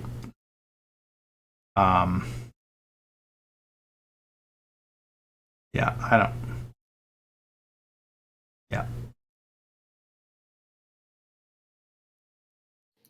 Does anybody have anything interesting or narratively fun that they want to do to kill these things? So I was gonna say zap him out of existence with my necromancy ray, but now I don't have anything. I chill touch them into nothingness. Do you have chill touch? I'm assuming you do. Yeah, I do actually. Of course you do. Oh, Eldritch. You have chill touch and Eldritch Blast. So I'm just gonna say you guys kill these because I don't want to run a combat. And sorry, maybe it's poor DMing on my part, but they're CR2 creatures, so 4 CR2 creatures at this point is a pretty boring combat. I don't want to make that last forever. So you guys, yeah. Teresa, you zap some cantrips. Teddy, you stab one of them. Will Ross, you help as well. And just defeat these will-o'-the-wisps. The last wardrobe slams shut, and you hear a fifth clunking sound as the last wardrobe slams shut, and you have opened and closed all of the wardrobes in this room.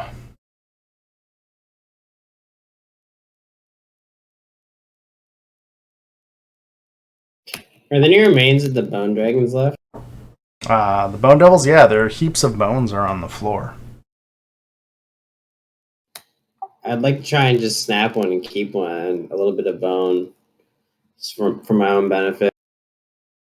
So I guess put in your inventory that you have a spine from a bone devil.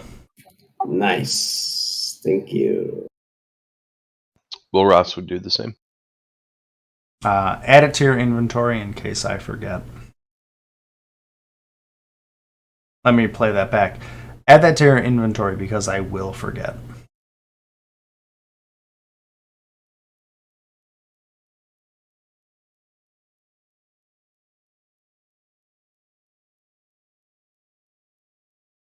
So probably now we should go check out the North Passage. Leroy said that opening all 5 wardrobes would open it.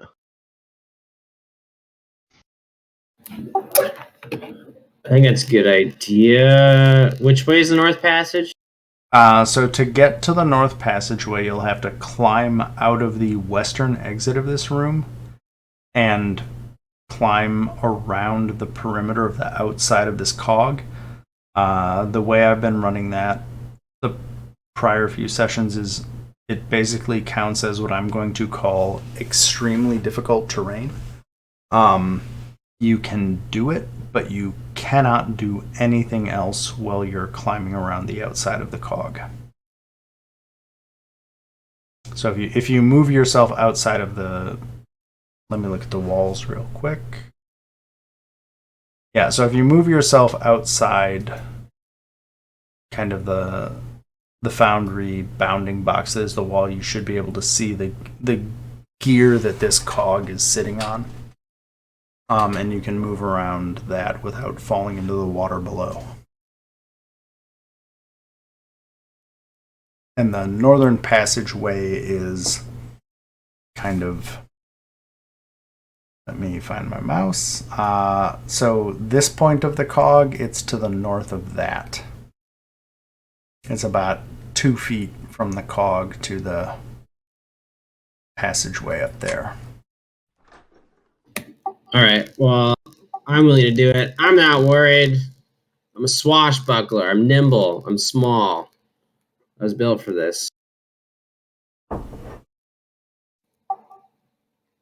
Do you need me to do some sort of... No, there's no check. It's just like you can't do anything else while you do that. Okay. So then why did we just go around the perimeter? Yeah, just stay on the rough art of the cog. And jumping across that 2-foot gap is not an athletics check or anything. It's just you can do it.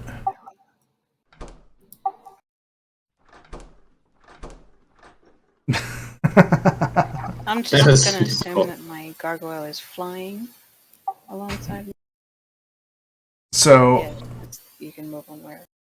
I'll move tokens in a second, but there's a short hallway that then leads to another hallway that extends to the west. Let me read the description of this. In this hallway, there are on the walls graven images of rotting corpses, and the floor beneath. So there's a stairwell here. Long click. There we go. There's a stairwell that descends about 15 feet. At the bottom of the stairwell, the floor is littered with tarnished coins, pieces of armor, broken shields, axe heads, and other bits of scrap metal, as well as you can see basically a couple of corpses throughout this hallway.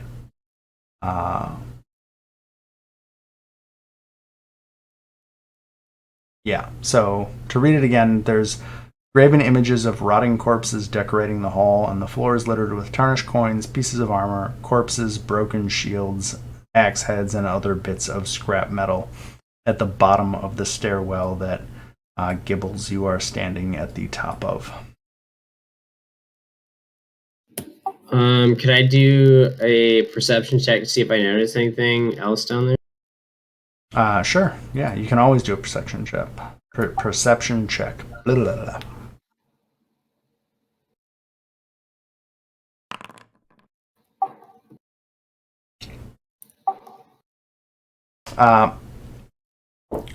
With a 16, you notice that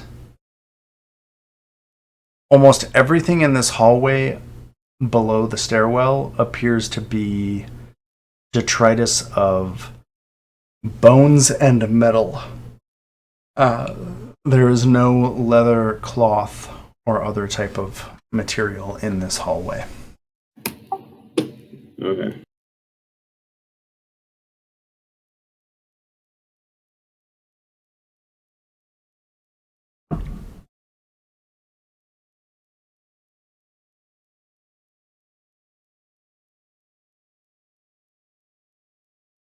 Is it safe to walk down here, first of all? Not trigger any traps? So Gibbles has walked down to the foot of the stairwell. Nothing has happened. I'm gonna take something from my pack or a random rock on the ground. I'm sure there's a rock on the ground. I'm gonna say no. There are no rocks on the ground to grab. So, all right, 1 second. I have a hammer. I'm gonna throw that out into this like floor of bones and weapons. So as you toss the hammer into that hallway, this is just like a hammer from your inventory. Yeah. So go ahead and delete the hammer. As you toss it into the hallway, the wood on the hammer slowly, as it's arcing through the air, the wood starts to rot and disintegrate. The metal hammerhead rusts and degrades, and as it hits the floor, it breaks into a pile of metal shards and wood splinters. That doesn't seem good.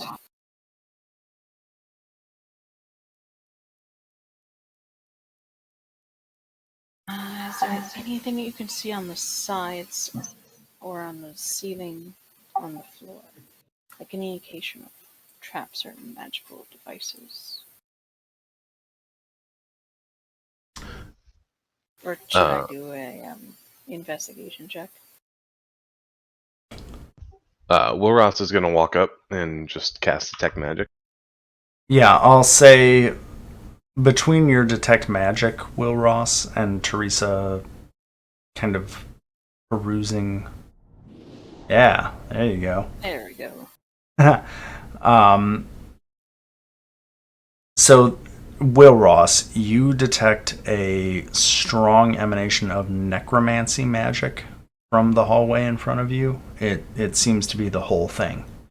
There is, I'll say, I'm not sure if this is showing up on your guys' vision, but there is a archway at the end of the hallway. I'm pinging it. I don't know if you can see it.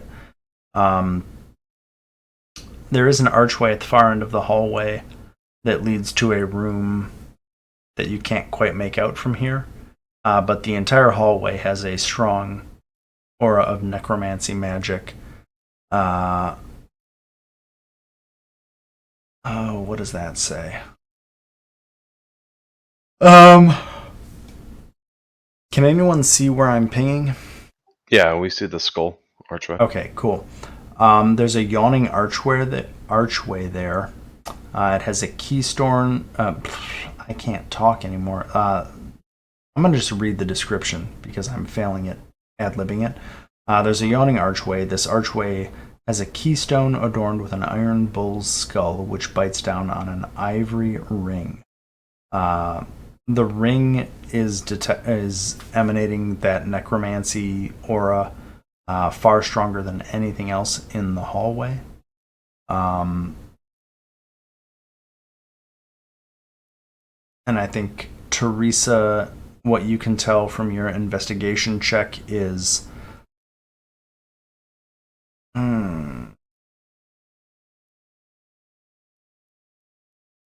So there is detritus of various weapons, armor, and corpses in this hallway. Will Ross, you notice that none of them are giving off any magical effect, but everything in this hallway appears to be degraded, mundane items.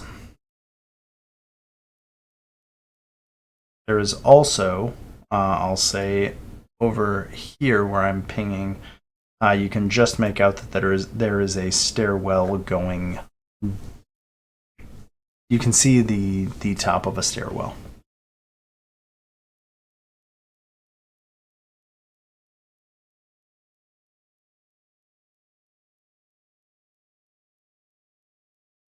So it's material that degrades the further it goes. Yeah. So I there's. wonder if it is mundane items. So I know magical items, like things like, if I recall, the Rust Monster effect doesn't quite affect magical items, if I remember. Sorry, I kind of half heard what you said. I was just saying, I wonder if this also affects magical items.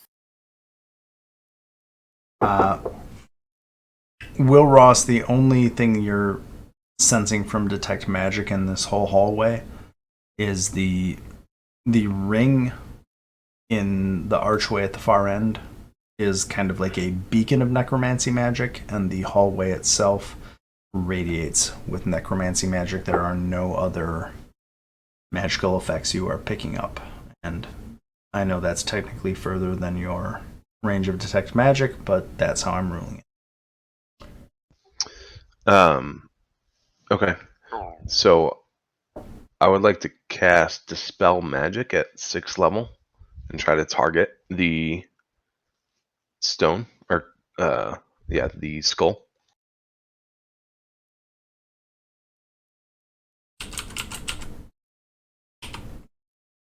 That is a great idea. I have to look something up real quick.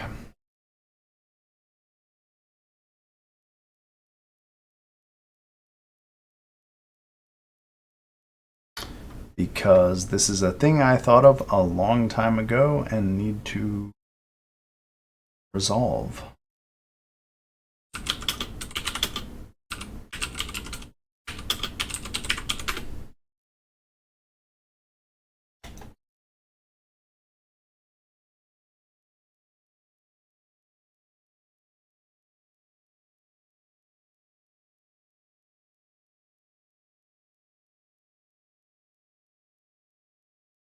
Okay. Somebody roll a D9 for me. What the hell? What's a D9? So if you type into chat /r space 1D9, that will roll a 9-sided die. Nice. Wow, okay. Fair enough.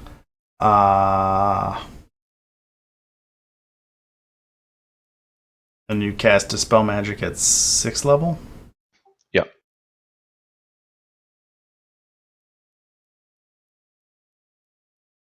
So, let's see here.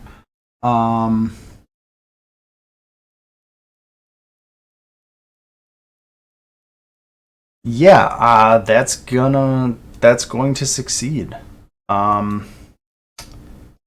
Because reasons. I'll ask me when we finish the session, and I'll explain what the hell just happened. Because reasons, but you dispel the magical effect on the ring in the archway.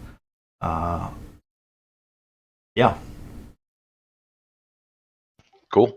Sorry, you just found the one weird edge case that I actually brought up in the DM chat quite some time ago and beat it. So, good job. Nice. Hell yeah. Newbie luck for the win. Because I like to add chance to things, so yeah. Let's see. Well, if you cast it at 6, it would be a DC 16. Yeah, I'll take it. Whatever. That works. Yeah, you dispel the effect of that ring. Cool.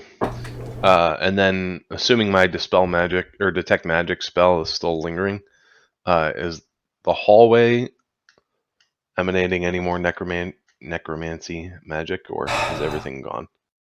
Do you... What is going on? Why can't I click on anything? Uh-oh.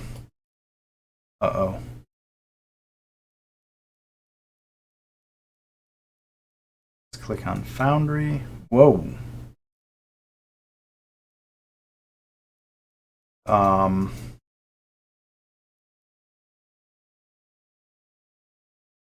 That's weird. I have to reload Foundry on my end because it just bugged out. Oh, no, I don't. I don't. Okay. Click character.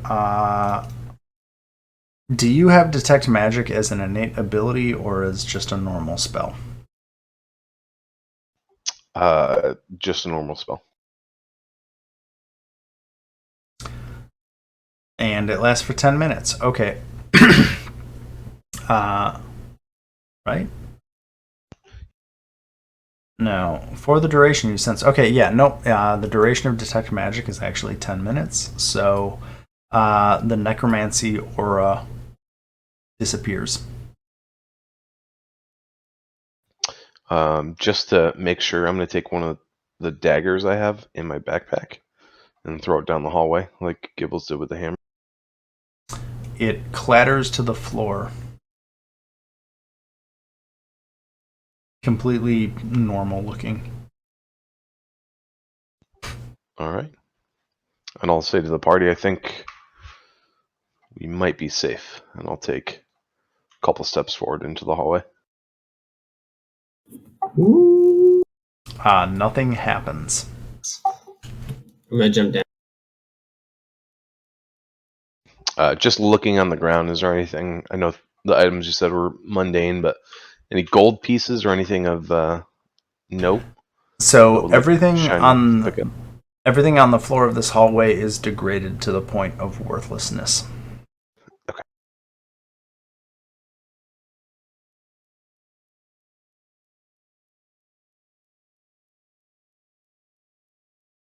Sorry, I'm moving NPCs while you guys move. So things you notice as you walk down this hallway, there is a stairwell going downwards that you, Teresa, Gibbles, and Will Ross just passed.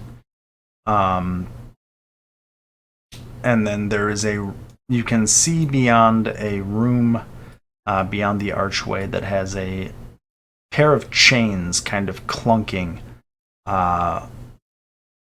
in opposite directions. There are a pair of balconies you can see through the hallway, and there is a large amount of bluish purplish light coming out of the room beyond you. So you've got an archway here where I'm pinging, and a stairwell going down over here where I'm pinging.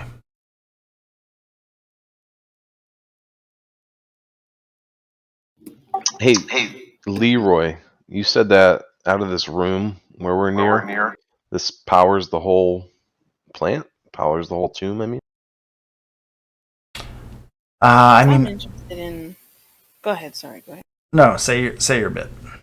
Well, Teresa just wanted to know what is causing that necromantic effect, and can it be replicated? So I'm going to resolve these in reverse order. Okay. So there is a ring hanging from a skull in the archway. That ring had been generating basically an effect that degraded any non-magical items. As far as replicating it, it seems to be a kind of bespoke spell. I don't know if you could. I mean, you could take the ring, and if you had downtime, you could potentially investigate it to see if you could replicate it. But from just right now, I don't think you're going to be able to figure out much. Besides, you could potentially take the ring. That's fine.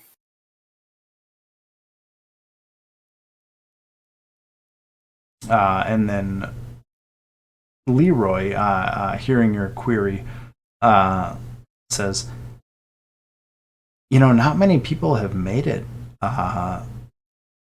this far.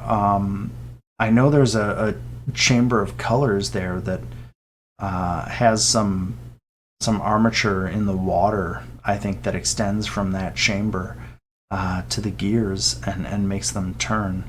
I think it's more of like an engine or something. Like the control room is obviously what tells the gears to move, but I think that room in that space beyond you is probably what powers the gears moving. Okay. Oh, we can always do something really silly and throw a zombie in there and see what happens.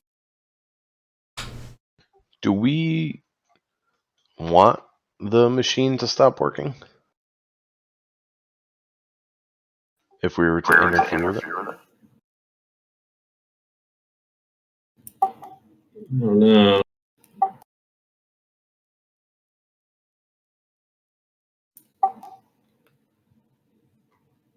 I don't feel like it'd be a good thing to be stuck in here once we've turned it off, if we turn it off.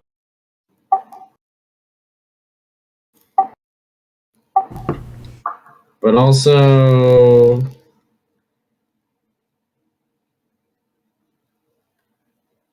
we should try it.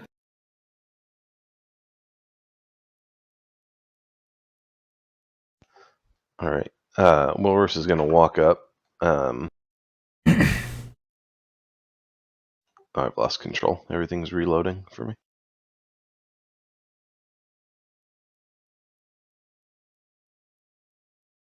That's weird. I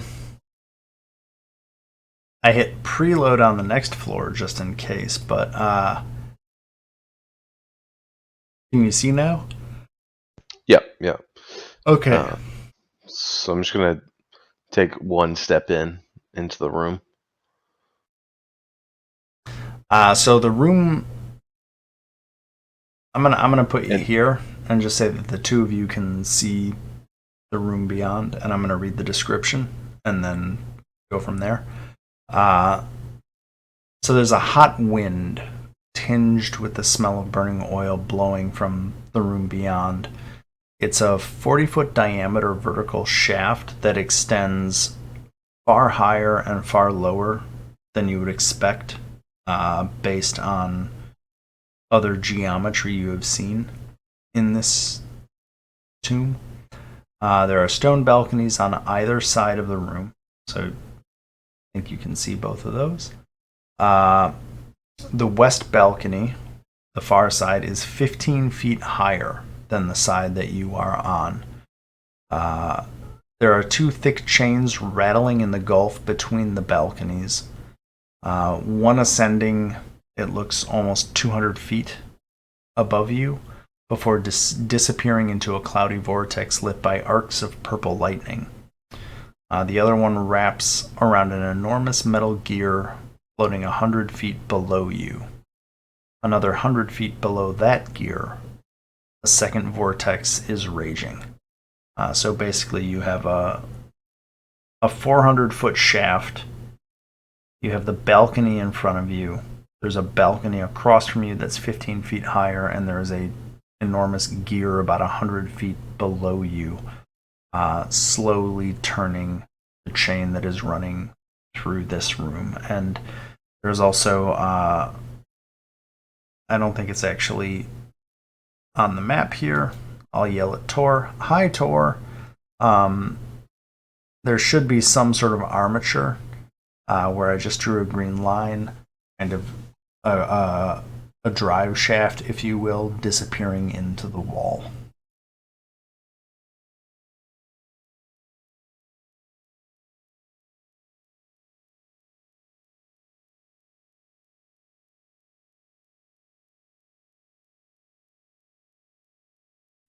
Could I, just with my kind of knowledge of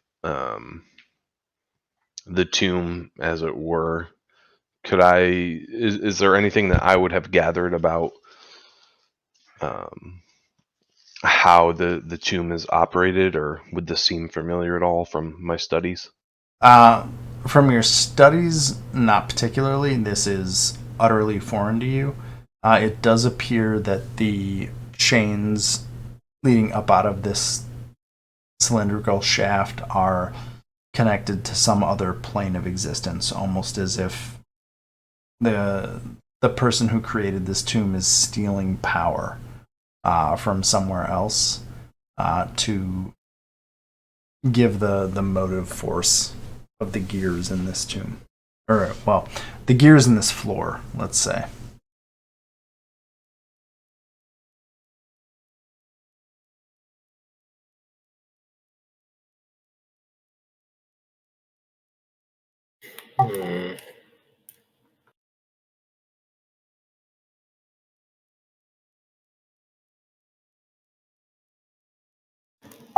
How far away are the chains from the balcony?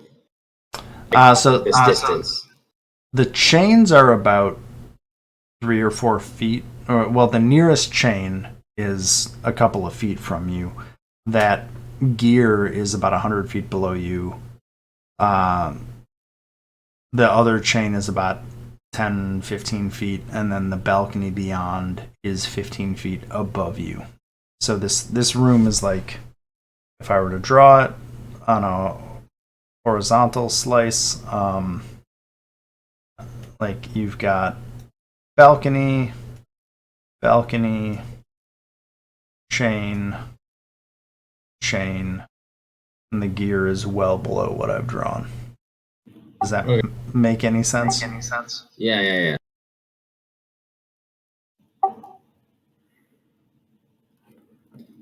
I think I personally think we should head back and go down the stairs. Because I feel like I don't know if there's a whole lot we can do here quite yet.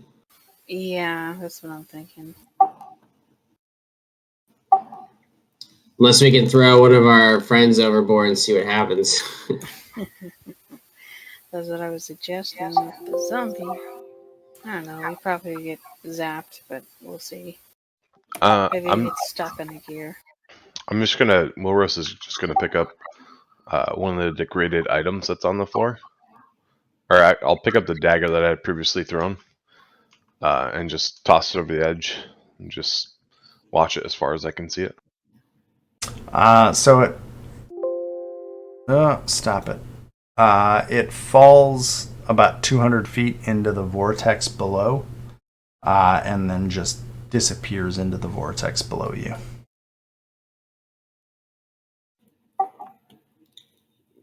Well, with that, I vote that we go down the stairs. Let's go.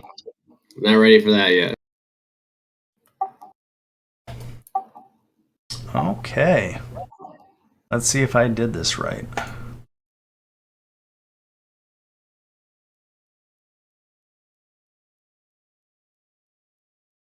I have to grab some tokens real quick. Okay. Teresa is here. Will Ross is here. And Gibbles is here. I think I preloaded this scene, but I don't know if it finished loading. Can you guys see yourselves if you zoom out? I can see a little bit, yeah. Goes down and leads down into some sort of hallway with a green fog. Yes. Did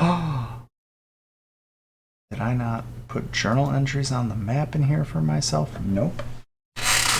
That's why the tune book is next to me at the computer. So you guys are standing on top of about a 50-foot stairwell, and at the bottom you can see a green scintillating light.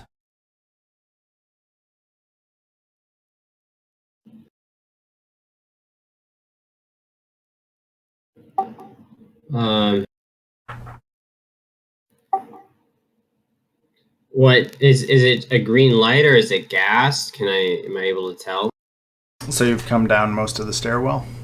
Most of the stairwell. Okay. So it's a greenish smoke that is covering the floor about a foot above the ground. You know what? I'm gonna take something out of my bag and I'm gonna throw it in there.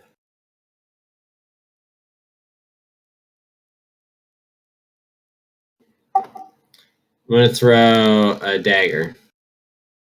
It clanks to the floor, kind of over here. Nothing happens to the dagger. Okay.